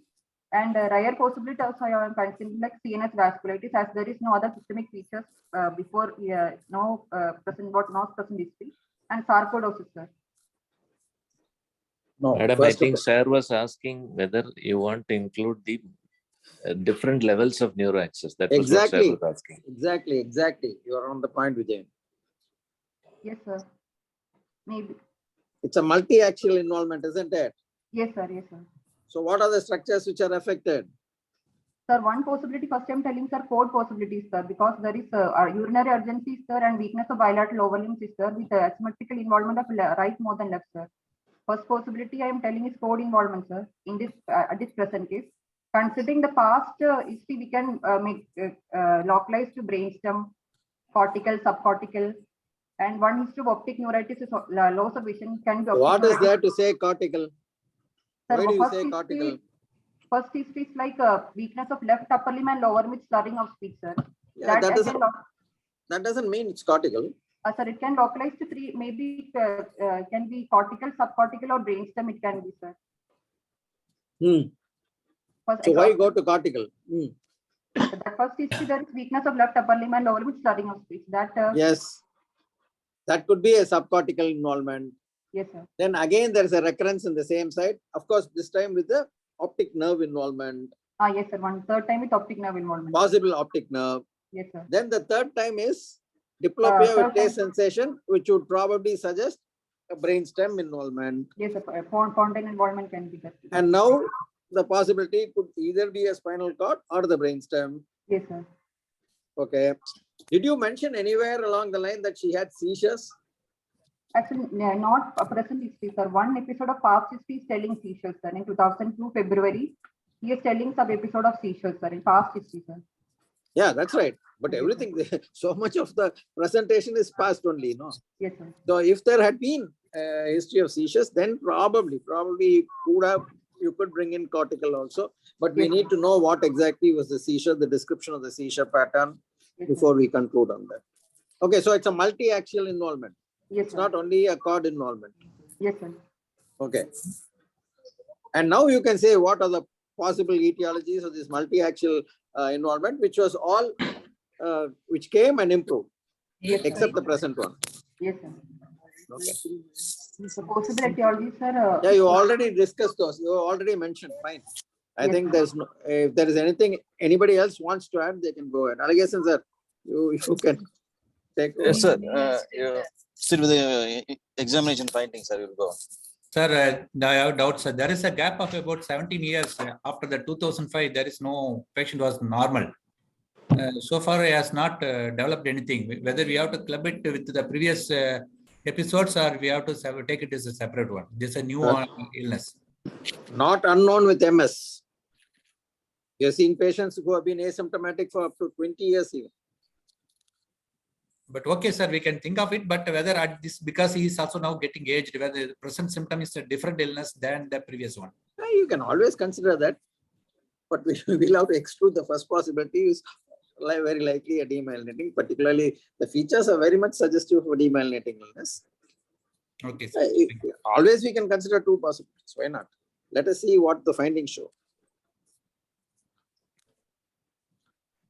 Sir, examination, general examination is normal. Patient is conscious oriented, febrile, no pallor, no stress, no cyanosis clubbing, no lymphadenopathy. BP is 120/80 millimeter of mercury, pulse rate normal. And other specific examination, nutritional status normal. There is no neurocutaneous markers. Peripheral nerve thickening, there is no peripheral nerve thickening. No knuckle hyperpigmentation, bone, hair, nails normal. And higher mental status examination also normal. And cranial nerve examination is normal, sir. All cranial nerves are normal. Olfactoroptic, everything is normal at present. Coming to motor system examination, bulk of muscles bilateral, equal and symmetrical on all four limbs, arm, forearm, thigh and calf. It is equal and symmetrical. Tone is normal in all four limbs, bilateral, upper limb, lower limb, flexor, extensor, everything is normal. And coming to power, upper limb power is normal. Shoulder joint, elbow joint, wrist joint, hand grip, everything is 5/5 power. Coming to lower limb power, right hip joint flexion extension is 1 and left is 4 power, sir. And right abduction is 0 power and left is 4 and adduction is 3. Right adduction is 0 power. And knee joint flexion extension, right is 1 and left is 4. And movement at angle joint is 0 power, sir. No, there is no movement of angle joint and there is no toe movements also. In case of left upper lower limb, it is 4/4 power, sir. Both angle joint and toe movement is 4 power. Coming to reflexes, superficial reflexes, corneal, conjunctival, palatal, gag reflex present, abdomen reflex absent, cremasteric absent, plantar, bilateral extensor. In case of deep reflexes, the biceps supinator is just diminished, triceps, knee, angle all absent, and jaw jerk is not indicisible. And sensory system examination, right it is normal, side, touch, pain, temperature, joint position, vibration, right side it is normal. Left is telling some decreased sensation below D8 spinal cord level. And stance and gait could not assess, and there is no signs of cerebellar dysfunction. There is no signs of autonomic dysfunction, and there is no signs of meningeal irritation. And other systems, examination normal, respiratory system, gastrointestinal system, CVS normal. Coming to the summary after examination, sir. 50-year-old male patient with a history of recurrent neurological illness in the past, presented as hemiparesis, diplopia, decreased vision, and weakness of right side of face, varying intervals. Now presented with subacute onset, progressive, flaccid, asymmetrical weakness of bilateral lower limb, right more than left, along with bladder disturbance in the form of urinary urgency with no upper limb involvement, with no associated sensory symptoms, and no cranial nerve involvement, and no cerebellar involvement. On examination, tone normal in all cranial nerves, higher mental function normal, with tone normal in all four limbs, with power on right lower limb reduced when compared to left, with absent triceps, knee jerk, angle jerk, and absent superficial reflexes like abdominal reflex, cremasteric reflex with bilateral plantar extensor, with spinothalamic tract sensation involved below right side on below D8 spinal level. So the structures involved, sir. Yes. Sir. Yes. The structures involved according to this examination is bilateral corticospinal tract and right spinothalamic tract at spinal cord level above D8 and below C6. As there is absent triceps.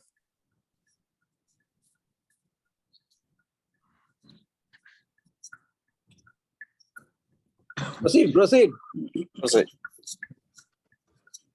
So my differential diagnosis after examination and history, sir. First possibility is again multiple sclerosis, neuromobility spectrum optica disorders and antibody disorders, and rare possibilities like still I'm considering CNS vasculitis, sarcoidosis, or other contribution disorders. Okay, the previous presentations could fit in with any of these which you have mentioned there. Okay, possibly. What about the present presentation?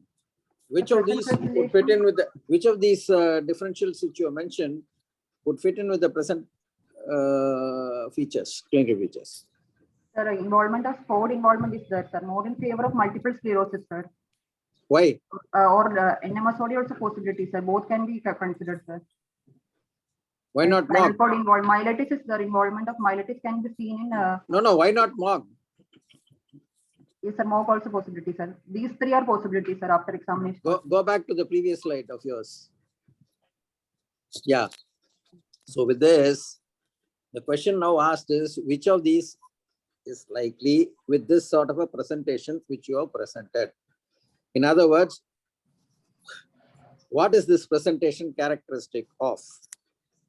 Sir, in this there is only involvement of myelitis. Okay, I'll ask leading questions. Is the patient ambulant? Sir, not bedridden, sir. Why bedridden? Why should he be bedridden with grade 4 power in the left limb? Sir, actually, truncal muscle weakness also is telling, sir. Truncal muscle weakness. Not he is telling. What are you seeing? Examining also truncal muscle weakness is present, sir. Okay, let it be there, but your power examination is grade 4. So power examination, one limb is weak, sir. One limb is weak. Right is one, sir. And exactly. Right is one on zero. Exactly. One limb is weak. So what is this presentation? See, it's a fairly... Sir, I'm not saying it is. Are not long. No, I'm not saying it is. Wait a minute. I'm not saying it is, but it is. It indicates a Brown-Sequard-like syndrome. Yes, sir. See, it's a Brown-Sequard-like syndrome with lateral-posterior column involvement on the right side. Yes, with sir. Possibly the only finding for a cortical. There is some weakness and there is an extensor plantar on the left. Yes, sir. So possibly yes. But it's an asymmetric presentation. The cord involvement is asymmetric. Yes, sir. And resembling a Brown-Sequard. Yes, sir. So if you consider that, then which of the above differential diagnosis would you think of? First possibility. For multiple sclerosis. Yes, it's not a transverse myelitis picture. Yes, sir. For either an NMO, I'm talking of classical presentations. Yes, sir. So to consider an NMOSD or an anti-MOG. So certainly that goes in favor of MS. Yes, sir. It also goes in favor of a sarcoid. Sarcoid also you can get unilateral presentations like that. Yes, sir. Now that you will have to marry with the previous pictures and as Shivakumar pointed out, 17 years duration, which of these, and it was sort of first 3 years or 4 years, he had recurrent neurological involvement, isn't it? From 2002 to 2005. Yes, sir, 2003. So it was not that 17 years, and thereafter there has been a gap without any neurological illness. Yes, sir. So putting everything together, now what would be your first possibility, second and third? The first possibility, multiple sclerosis, sir. Yeah. Second possibility again. Choice is yours. Are there any features to suggest a CNS vasculitis? Sir, actually, no other systemic features present. Exactly. Sir. That's important. That's important. Sarcoidosis also no other systemic features present. Okay. Connective tissue disorders also. But you will still keep them. Yes, sir. Still. Okay. Any other discussant, and then you can go ahead. If there is anybody else to discuss, let them discuss. Any other thoughts, allegations, sir? Only the absent reflexes, sir. The triceps. Yeah, that's another thing. Upper limb, particularly the upper limb triceps is down. The knee jerks. What is your explanation for that? Sir, maybe prolongation of spinal shock may be possibility, sir. One possibility. Some He because is not in a spinal shock at all. What do you say he's in a spinal shock? or extensive involvement with the See, cord you edema should not commit yourself unnecessarily. Where is the spinal shock involved here? maybe. As you yourself said, as Siva pointed out, it's a unilateral involvement. Yes, Why do you bring in spinal shock to explain the absent reflexes bilateral and that too in the upper limb also? sir, multiple level involvement can be possibility, sir. What multiple level involvement? Means longitudinally large or edema can also we can explain with. No. Involving what structure? That's what Vijayan wants to know. Why are the reflexes down? Root involvement can be there, sir. So what does it become now? We do not know when these reflex changes happened, whether it was due to the present episode or the previous episode. So both are possible. Yes, sir. So the root involvement suggests what? Involvement, What term will you give that? These are the questions you will be asked in the exam. edema, Is it all due to myelitis? myelitis, Sorry? I'm giving you a clue. Is it all myelitis? radiculitis and myelitis, Yeah. So what do you call them? myeloradiculopathy. Myeloradiculopathy, which may be the present one or some may be the past one. So Yes. if you, again, going back now, if you think this is a myeloradiculopathy, Yes, sir. then what would be your differential diagnosis? Which one comes first? Vijayan, you can continue, Vijayan. You can ask them. Ask her. Sir, infectious cause can be putting out myeloradiculopathy. No, amongst Listen, Among CNS the demyelination. or vasculitis or sarcoid. vasculitis can be myeloradiculopathy. Madam, sir wants to know which will you keep first now, NMOSD No, or Vijayan, MS? That's Vijayan what wants sir to is know. asking. He only started it. Vijayan wants to know. Go ahead. Yes, sir, Sir wants to know which you will Yes. keep as the first differential diagnosis. That's all. Considering it's a myeloradiculopathy. prominent element feature. Yes, Yeah, yes. Root that's involvement. what sir wants to know now. Then sorry. So, CNS. Okay, I'll give a clue. If it is my MS, how will you explain the absent reflexes? If it is NMOSD, how will you explain? That's all. Simple.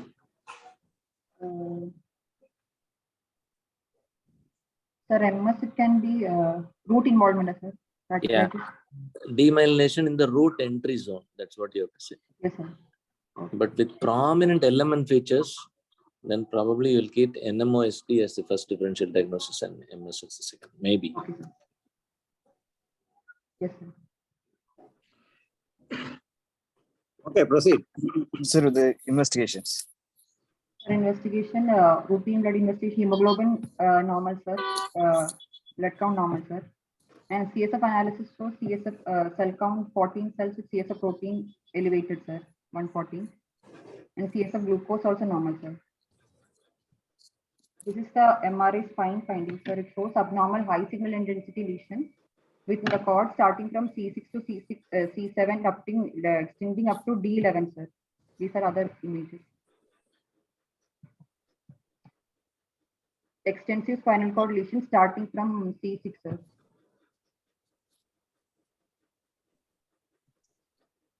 Axial section. Sir, axial section is D10, D11 is available, sir. Here it shows. No, is it a whole cord involvement or is it confined to one side? Sir, actually it shows patchy involvement, sir. This section, D10, D11. MRI brain is not taken. MRI brain shows, sir, diffuse cortical atrophy, sir, with the bilateral periventricular hyperintensity. And post-contrast MRI also no abnormal enhancing foci. Here also you see white matter involvement. Okay. Whatever that means. Periventricular hyperintensity, what it means. What about VEPs? Sir, VEP normal, sir. This time we done it was normal, sir. Both sides. Yes, sir. She has the previous MRI's reports, films are available. Whether we can show that, sir? Yes, sir, of course. It's your presentation. Yes, go ahead. These are the reports available, sir. The old reports In 2003, MRI brain they reported as normal, and September 2003 reporting as periventricular white matter discrete lesion, which are multiple in deep white matter, suggestive of demyelinating plaque. And August 2005 MRI brain showed multiple subcortical hyperintensity T2 lesions and on right cerebellar peduncle. And February 2022 T2 and flare hyperintensities in the medial temporal lobe on the left side, more of in favor of encephalitis. These are the old MRI. 1 minute over there. You said he had a loss of vision in the left eye. Yes, sir. And the VP is normal. Yes, sir. Yes, sir. So what do you think? How do you Sir, explain that is a 2003, sir. 2003 That is a 2003, but old he lost vision in 2005. VP was 2003, is it? VP Oh, was so 2003. 2003, sir. So it was And not vision lost repeated in after, 2005. it was not repeated in 2005. VP was not done that time. It's not, that report is not available in that record. Okay. So after considering all the final diagnosis can be multiple sclerosis, first possibility, and neuromyelitis optica, spectrum disorders, or anti-MOG antibody as a second. And in the previous MRIs, the spinal cord was not included. So no, sir. They the reports are collected from the old records, sir. They have given this reports. No MRI. I couldn't find any MRI spine imaging, sir. Krishnapriya, you can go through what the treatment patient has received earlier from 2003 onwards. Sir, they have given steroids, sir. In records, I got only steroids, sir. He have received on record May 2003 also I seen steroids only received, sir, with ATT in 2003. And February 2022 also he received ATT apart from steroids, sir. His blood sugar was some 340 or something like that. When was it? Or he was he on? He was a diabetic since when? Yes, RBS was. Hello, sir. Sir, actually, patient diagnosed with a diabetes recently, sir. And after the sugar, we started on insulin, sir. On steroids. Was an ANA done, doctor? I've done an ANA profile. No, sir, not done, sir. Welcome, Professor UMS. Sir, good morning, sir. Morning. You were not there for a previous case discussion. You would have loved your opinion. Sir, Which Shivkumar had presented. I was in Tiruvannamalai temple, sir. Just got out of the temple. So I'm in the car. Actually, I want to proceed with some other investigations also, sir. Please, go ahead. Actually, during MRI spine, they could identify, sir, one renal mass that this patient is having. And we have done the CCT abdomen showing right RCC of right kidney, sir. And these are the imaging findings of that, sir. This is the spine MRI. We have taken, they found out some lesion in the right kidney. And CCT abdomen showed RCC right kidney, sir. This is the lesion, right kidney. RCC. What do you mean RCC? Renal cell Carcinoma. carcinoma. Renal cell carcinoma. Okay. And they done referred the patient to neurology, sir. They done right radical nephrectomy and biopsy done showed a clear cell renal cell carcinoma, sir. Okay. So what are you postulating? Sir, it may actually some studies I have searched, sir. They showing there is a chance of a paraneoplastic myelopathy in case of a renal cell carcinoma, sir. So whether we can include this also as our third diagnosis, whether paraneoplastic myelopathy as third diagnosis of this. Only for the presentation. Present, only for the not present. for the Sir. past. Not for the past, sir, only for the present. So you will have to relate it to the past also. Yes, sir. I would take it as an incidental thing. Were you able to show oligoclonal blanks Sir, in the actually, CSF? investigations are not available, so we didn't do, sir. I would consider this RCC as something that's incidentally found on the MRI. I would be hesitate to relate that to a disease that's going on for 20 years. The second thing is I would definitely want to rule out Sjogren syndrome, the myeloradiculopathy like this. What about MOG and NMO? Were they done? No, sir, no, sir. Actually, patient Okay. immediately So, referred the so we patient do for not surgery, have all sir. those. Right, fine. Okay. Immediately referred for surgery. They done surgery within a week, sir. So it's a presenting units diagnosis. Oh, longitudinal extensive first presentation. Okay. Go ahead with that. Whatever you wanted to show us, go ahead with that. These are some studies I have read, sir, that about some longitudinal extensive myelitis as a first presentation of RCC. These are other studies in Bangalore done, sir. Longitudinal extensive myelitis with echoporin 4 antibody positive in renal cell carcinoma. Oh. But they were all after, I mean, in the time frame, temporal profile, how long was the LET presented earlier than RCC? Sir, actually, they only work in these two cases. After working up only, they came to know RCC, sir. Nearly 1 month duration on working up. That's all. That's all. RCC, Okay. sir. Okay.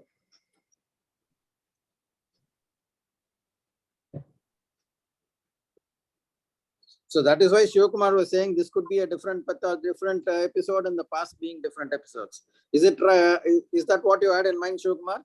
No, sir. Just I asked whether there such a long period of asymptomatic period can exist, but I also believe that this is a autoimmune disorder with NMOSD, and that RCC is an incidental. That's what I also believe, sir.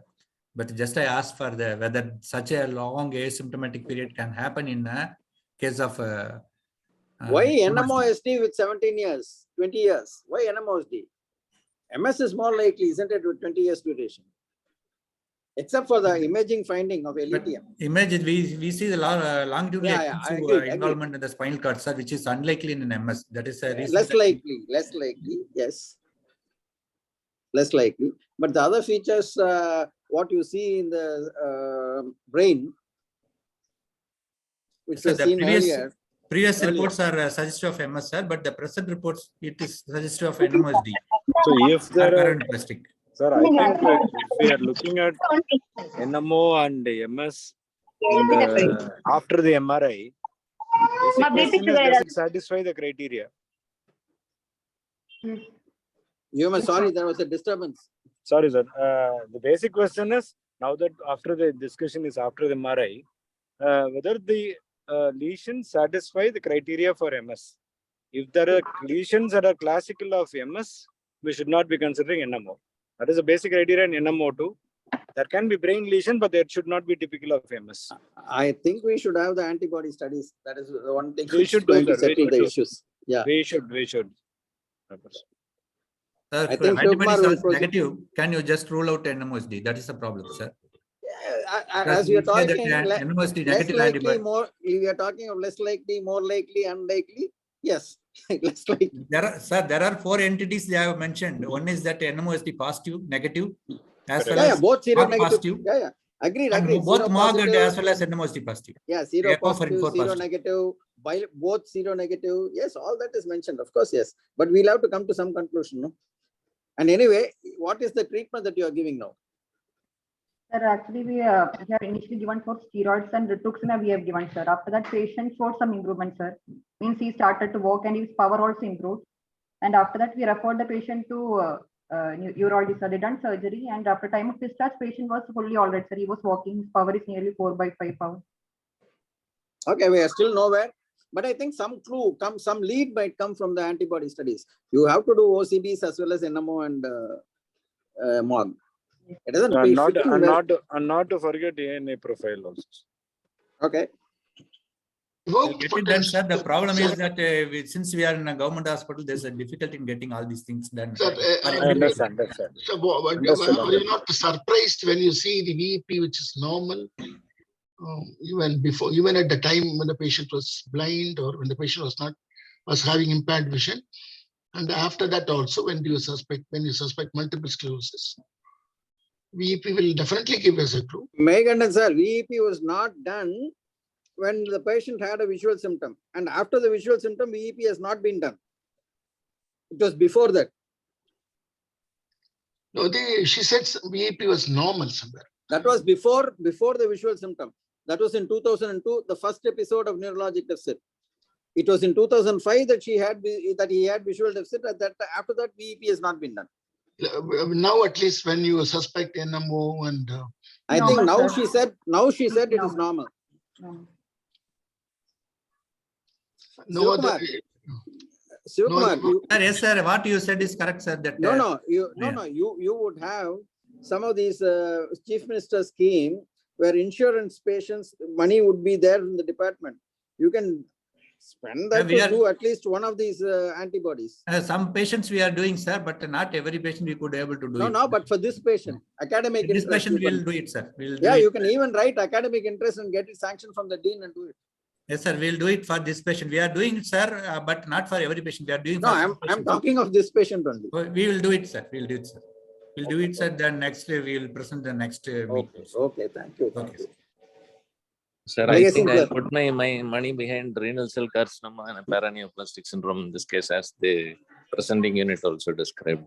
That is for the present. After going back. That is for the present episode. Yes, sir. Yes, sir. Past. So it's a very nice case, eye opener. I have never come across it, or I never knew. For all of us. Vijayan, the eye opener will always be the MRI. You screen the spinal cord, you'll find the RCC. That's not the problem. They don't have to do anything extra. Some doubts, sir. Is the present problem separate paraneoplasty due to RCC? That is a MS. Previous problems are MS. The present problem is paraneoplasty. Can you take it as?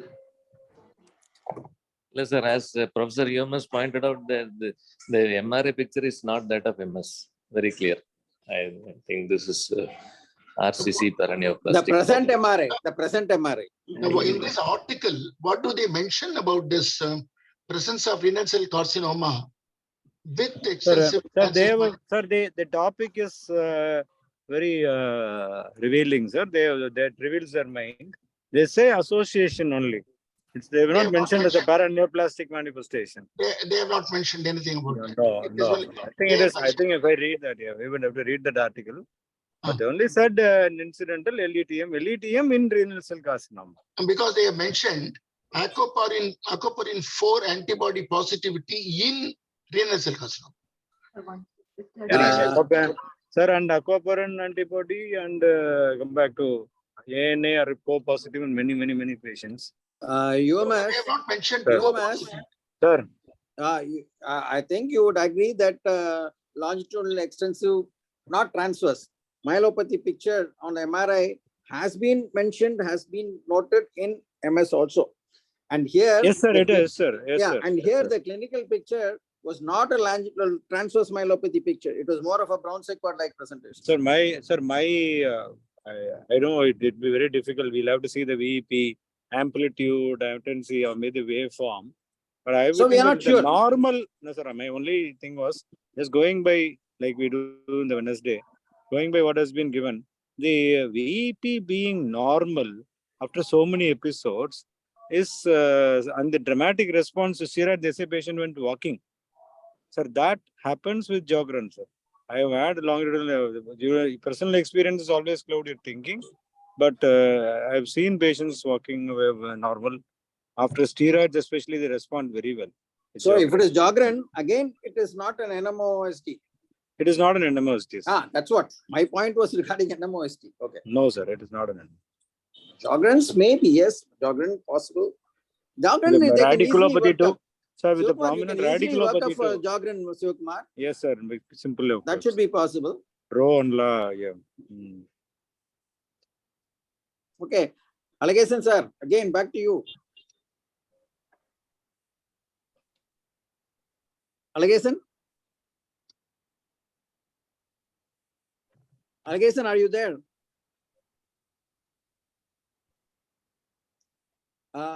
Audible? Yes, sir. Can you proceed? Okay, sir.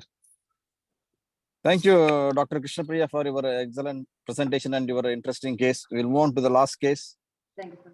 I invite Dr. Suresh to present an interesting case of recurrent myelopathy.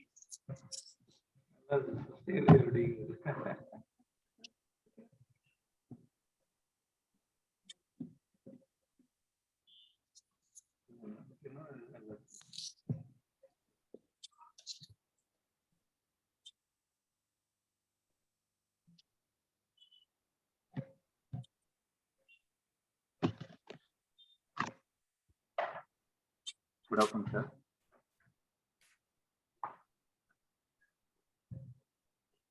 Today we will present a case of recurrent myelopathy.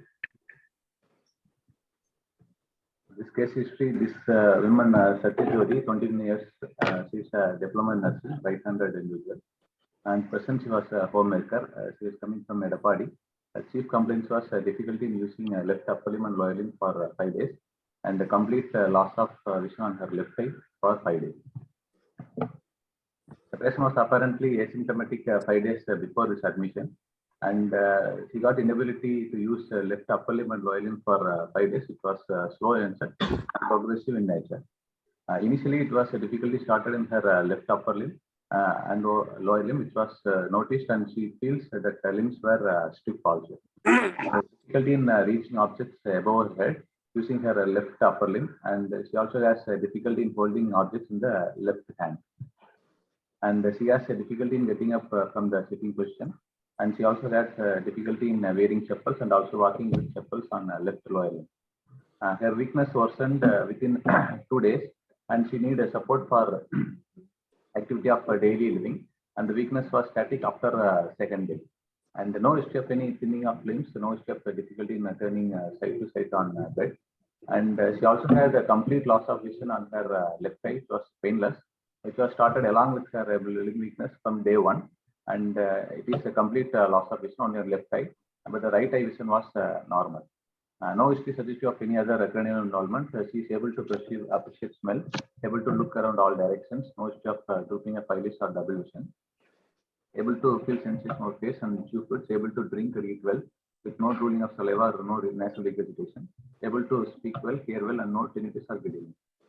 No history of any numbness of limbs, and she is able to perceive cloth and heart and water sensation. No history of bowel or bladder involvement. No history of any memory loss or ultrasensory or any abnormal behavior. No history of any headache, seizures or vomiting, or slurring of speech, a fever or neck pain. No history of any abnormal movements. No history of any trauma. No history of any multiple joint pains, oral ulcers, or skin rashes or dryness of eyes or mouth.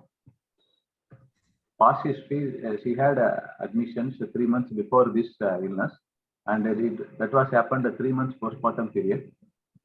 It was a bilateral lower limb weakness with also with numbness below hip in both lower limbs, and she also had urinary retention. It was in July 2022, and for which she was admitted in the hospital, and she was discharged after 7 days after this hospitalization, and she recovered completely and was discharged with oral drugs, and she was apparently normal and doing her routine activities without any residual weakness, but she stopped drugs after 1 month after discharge, and she lost follow-up. No history of any recent vaccination or dog bite, no history of any radiation therapy. She consumed a mixed diet, normal bowel and bladder habits this time. Sleep and appetite was normal. Born out of non-consanguineous marriage, 2 siblings, both were normal, and no significant illness, similar illness in the family members.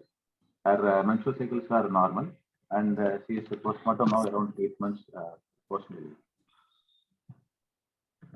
Summary, this 26-year female with left upper limb and lower limb stiff weakness, both the proximal and distal, it was subacute onset and progressive with associated left eye complete loss of vision, with no sensory or cerebellar, no bladder involvement or any other cranial involvement, with a significant past history of bilateral lower limb weakness, with the sensory and bladder involvement at that time. It was treated and improved 6 months back.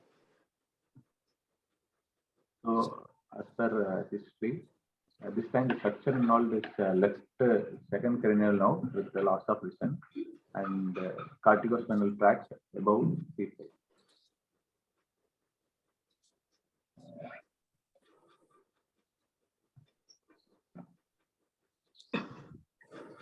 Okay. What are the possibilities?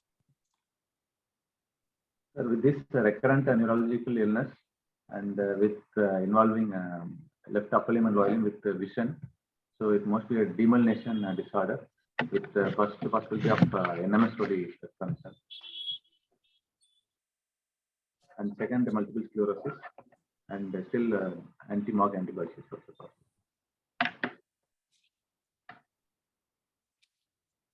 Okay. Proceed to examination findings. General examination conscious oriented to time, place, and person. A febrile. No pallor icterus cyanosis, clubbing pedal edema, lymphadenopathy. No neurocutaneous markers, no peripheral nerve thickening. Pulse rate was normal. BP was 110/70. Respiratory rate was 14 per minute. CNS examination, higher mental function was normal. MMC was 27/30. Cranial nerves, first cranial was normal. Second cranial nerve, there is a loss of direct reflex on the left side with relative apparent pupillary defect with loss of only light perception on the left side, and the field of vision could not be assessed, color vision could not be assessed on the left side. But the right eye is normal except for the indirect right reflex. Visual acuity was normal, field of vision, color vision was normal. Fundus was normal on both sides. Other cranial nerves are normal, including facial nerve and trigeminal nerves. So spinomotor examination, bulk of the muscles were normal. Tone, we can see the increased tone on the left upper limb and also on the left lower limb. Power, right side of it was normal. In the upper limb left, there is flexion is 2/5, extension was 1/5 in the shoulder joint, and abduction was 2/5, adduction was 1/5. In the elbow joint, it is 2/5 flexion, extension is 1/5. This joint is 0/5 on the left side, and the cambric was weak on the left side.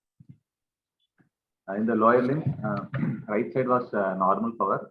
With the left side, hip flexion was 2/5, extension was 3/5, adduction was 3/5, abduction was 2/5, flexion was 2/5 in the knee joint, and extension was 3/5 in the knee joint. Ankle joint, only the plantar flexion is 1/5. Other dorsiflexion, inversion, eversion is 0/5. Toe movement could not be done on the left lower limb. Reflexes, superficial reflexes, corneal, conjunctival, palatal, gag reflexes normal. Abdominal reflex was absent on both sides. Plantar was extremes are bilateral. Jaw jerk is not elicitable. Other deep tendon reflexes, biceps, triceps, supinator, knee, and ankle are brisk. Sensory examination was a touch pain, temperature normal. Joint position and the vibration was normal. Convulsion could not be elicited. Coordination was normal on the right side, left side could not be performed. Stance gait could not be assessed. No signs of any autonomical dysfunction, no hints of meningeal irritation. Spine, cranial was normal. Other systems were normal. So after examination, this summary of 26-year female with subacute onset and progressive weakness of left upper limb and lower limb, both proximal and distal, with distal more than proximal, with bilateral brisk reflexes, with both plantar extensor, with left eye complete loss of vision, which was painless, and no other cranial nerve involvement, and no sensory or no cerebellar, no bladder bowel involvement, with the past history of bilateral lower limb weakness. It was associated with the sensory and bladder involvement, and was treated and recovered completely.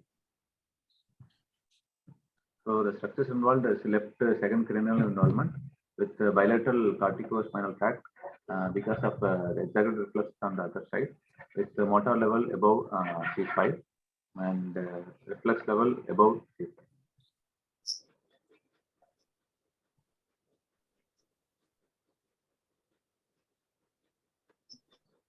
Right, after the examination, the possible diagnosis. So again, the demyelination disorders with NMS may be the first option. Second, still multiple sclerosis and MOG antibody positive also possible. And rare possibility of vasculitis also in female. Okay. So any other discussion, comments from others?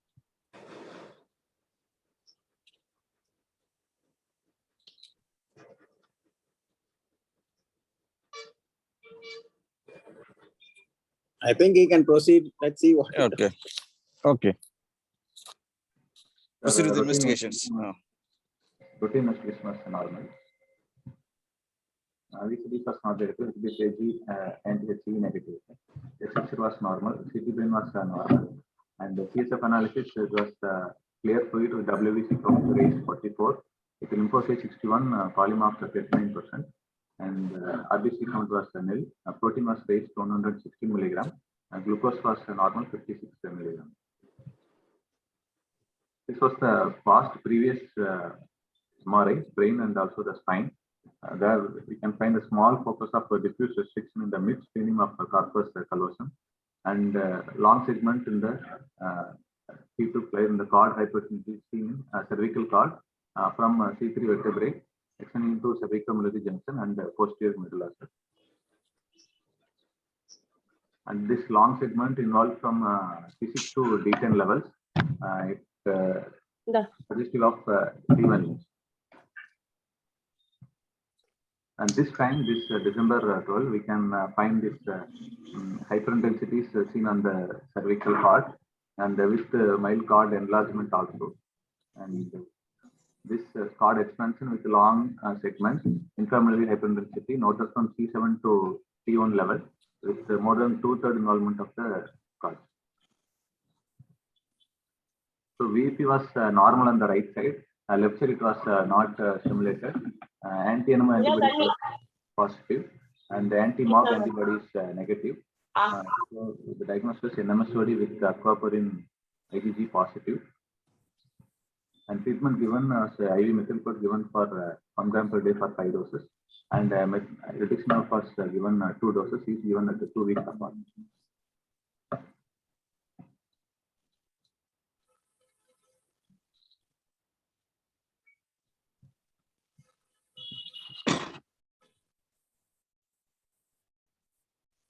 What was the response? So this time power improved a little, sir, from 1/5 to 2/5, but still she could not walk without support for walking, sir. The power improved until 3/5. Upper limit is 2/5.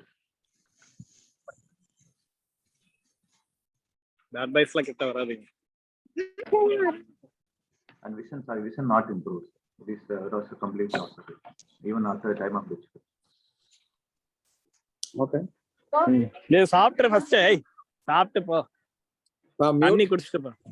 you please mute?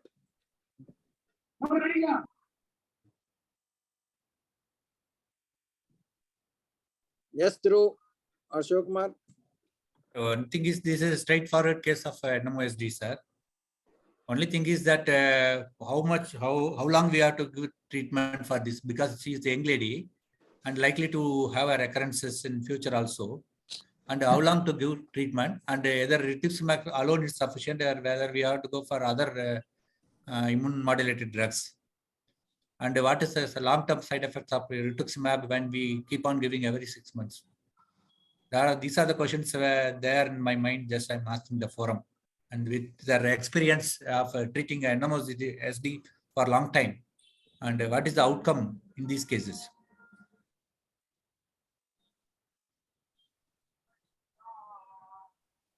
I think all of us would agree that for a given patient, it is very difficult to predict the long-term outcome. Each person, it will vary. And as far as, of course, Vijayan is the one who has a lot of experience with rituximab for a long time. But there is no harm in continuing rituximab, provided we have the counts done periodically, and provided we see to that there is no infection associated. Being young, she should respond well to, she should not have problems. She should tolerate rituximab well. And mostly we would be giving it not for further improvement, probably to prevent any recurrence. But improvement, I do not know how often with repeated doses improvement sustains. Even otherwise, if there is going to be an improvement, it would be there. Maybe others can say their views on it and their experience.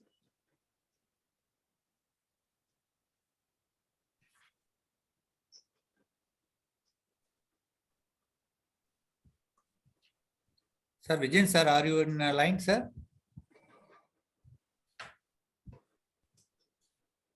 Sir, I am there. What is your experience with treating such cases? Because I have been seeing that you are treating more cases of you are treating NMOSD. What is your experience of recurrence and then the treatment of recurrence for these cases? I put them on, I treat them aggressively with rituximab, sir. We give 4 doses of rituximab. And then after that, most of the times I place them on mycophenolate mofetil, oral mycophenolate mofetil.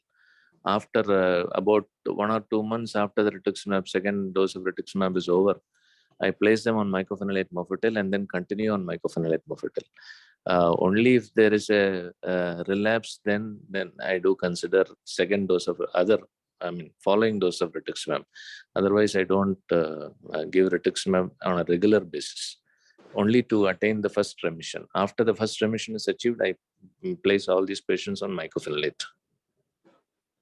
Vijayan, the question was with regards to inadequate remission or continuance of neurologic deficit, whether you would repeat rituxi, and if so, for how long? And what is the response to rituxi? Do patients, all of them, do they improve? Or if they improve, how much do they improve? That is what Sivakumar wants. All of them definitely do not improve, sir. Yes. Definitely all of them do not. I don't have data with me, but all of them definitely do not improve. If they do not respond to rituximab, I think we should try also plasma exchange. That's a one-time measure, sir, but we have to keep on doing each time when the patient gets the symptoms. Yes, sir, I agree.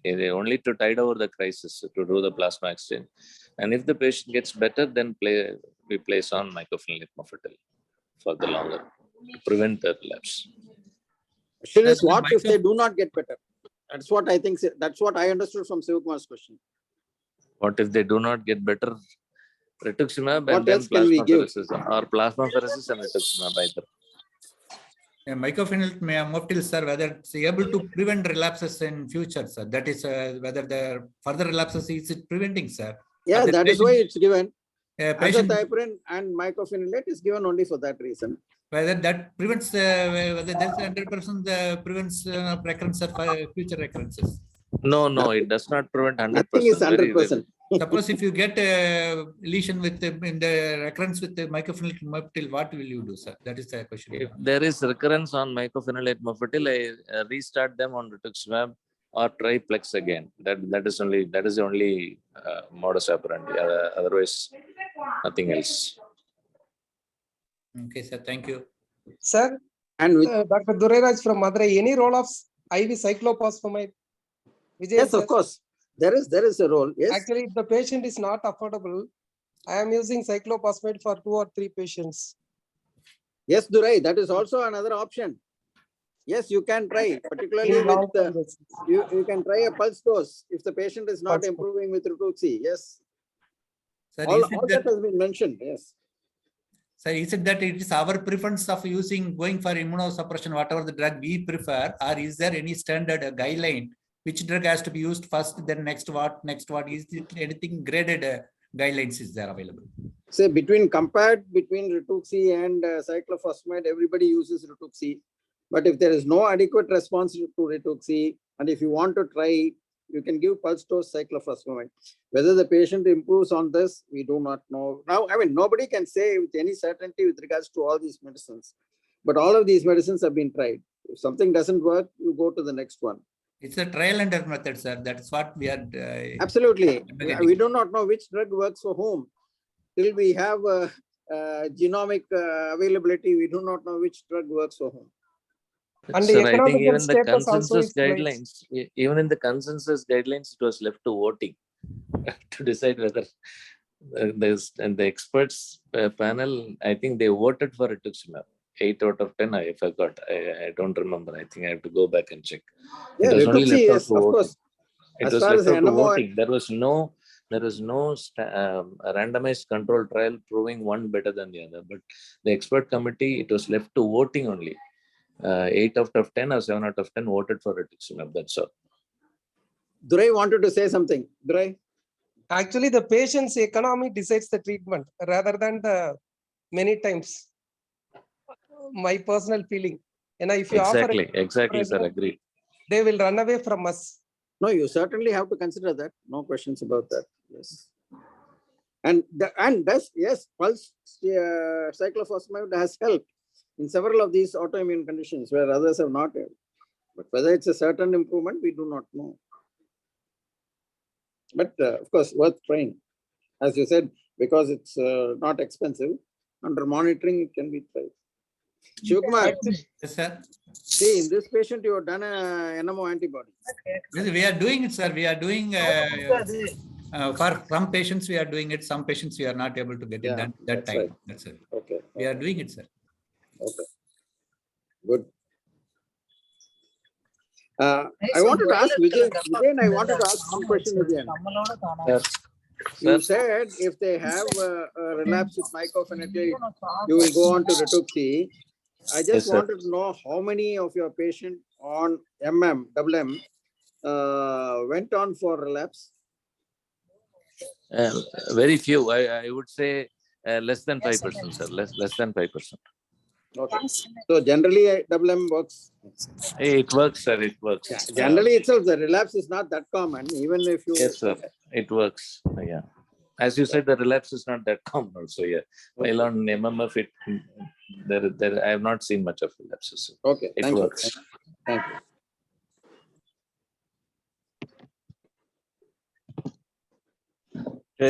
Any other comments from anybody else?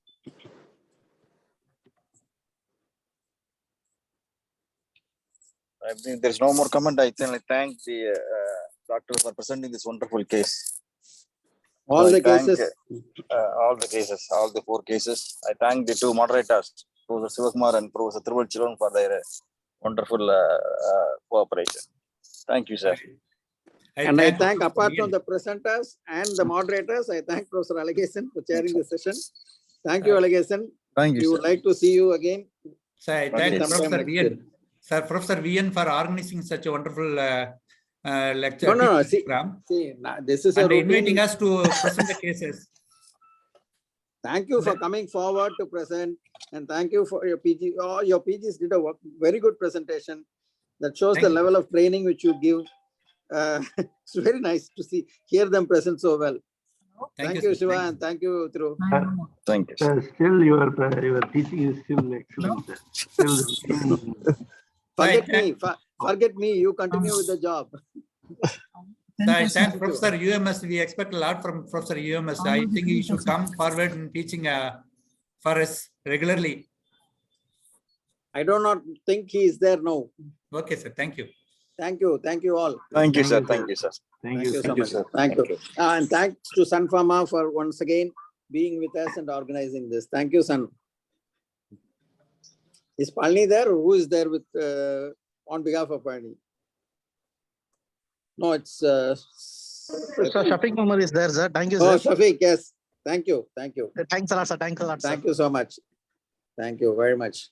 Hello. And incidentally, next month it will be pediatric neurology. Professor Maya Thomas has agreed to present cases from CMC Vellore, and it will be pediatric. Sir. This week I will get the details, sir. Okay. Yes, okay. Yes, yes. Thank you, sir. Okay. Thank you, sir. Thank you.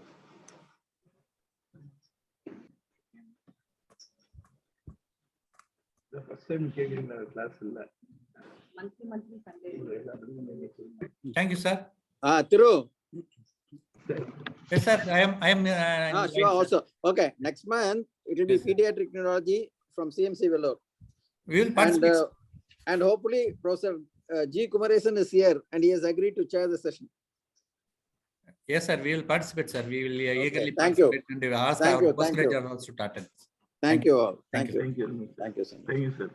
Thank you, son. Sun Pharma, thank you. Thank you, sir. Thank you. Thank you so much, sir. Right.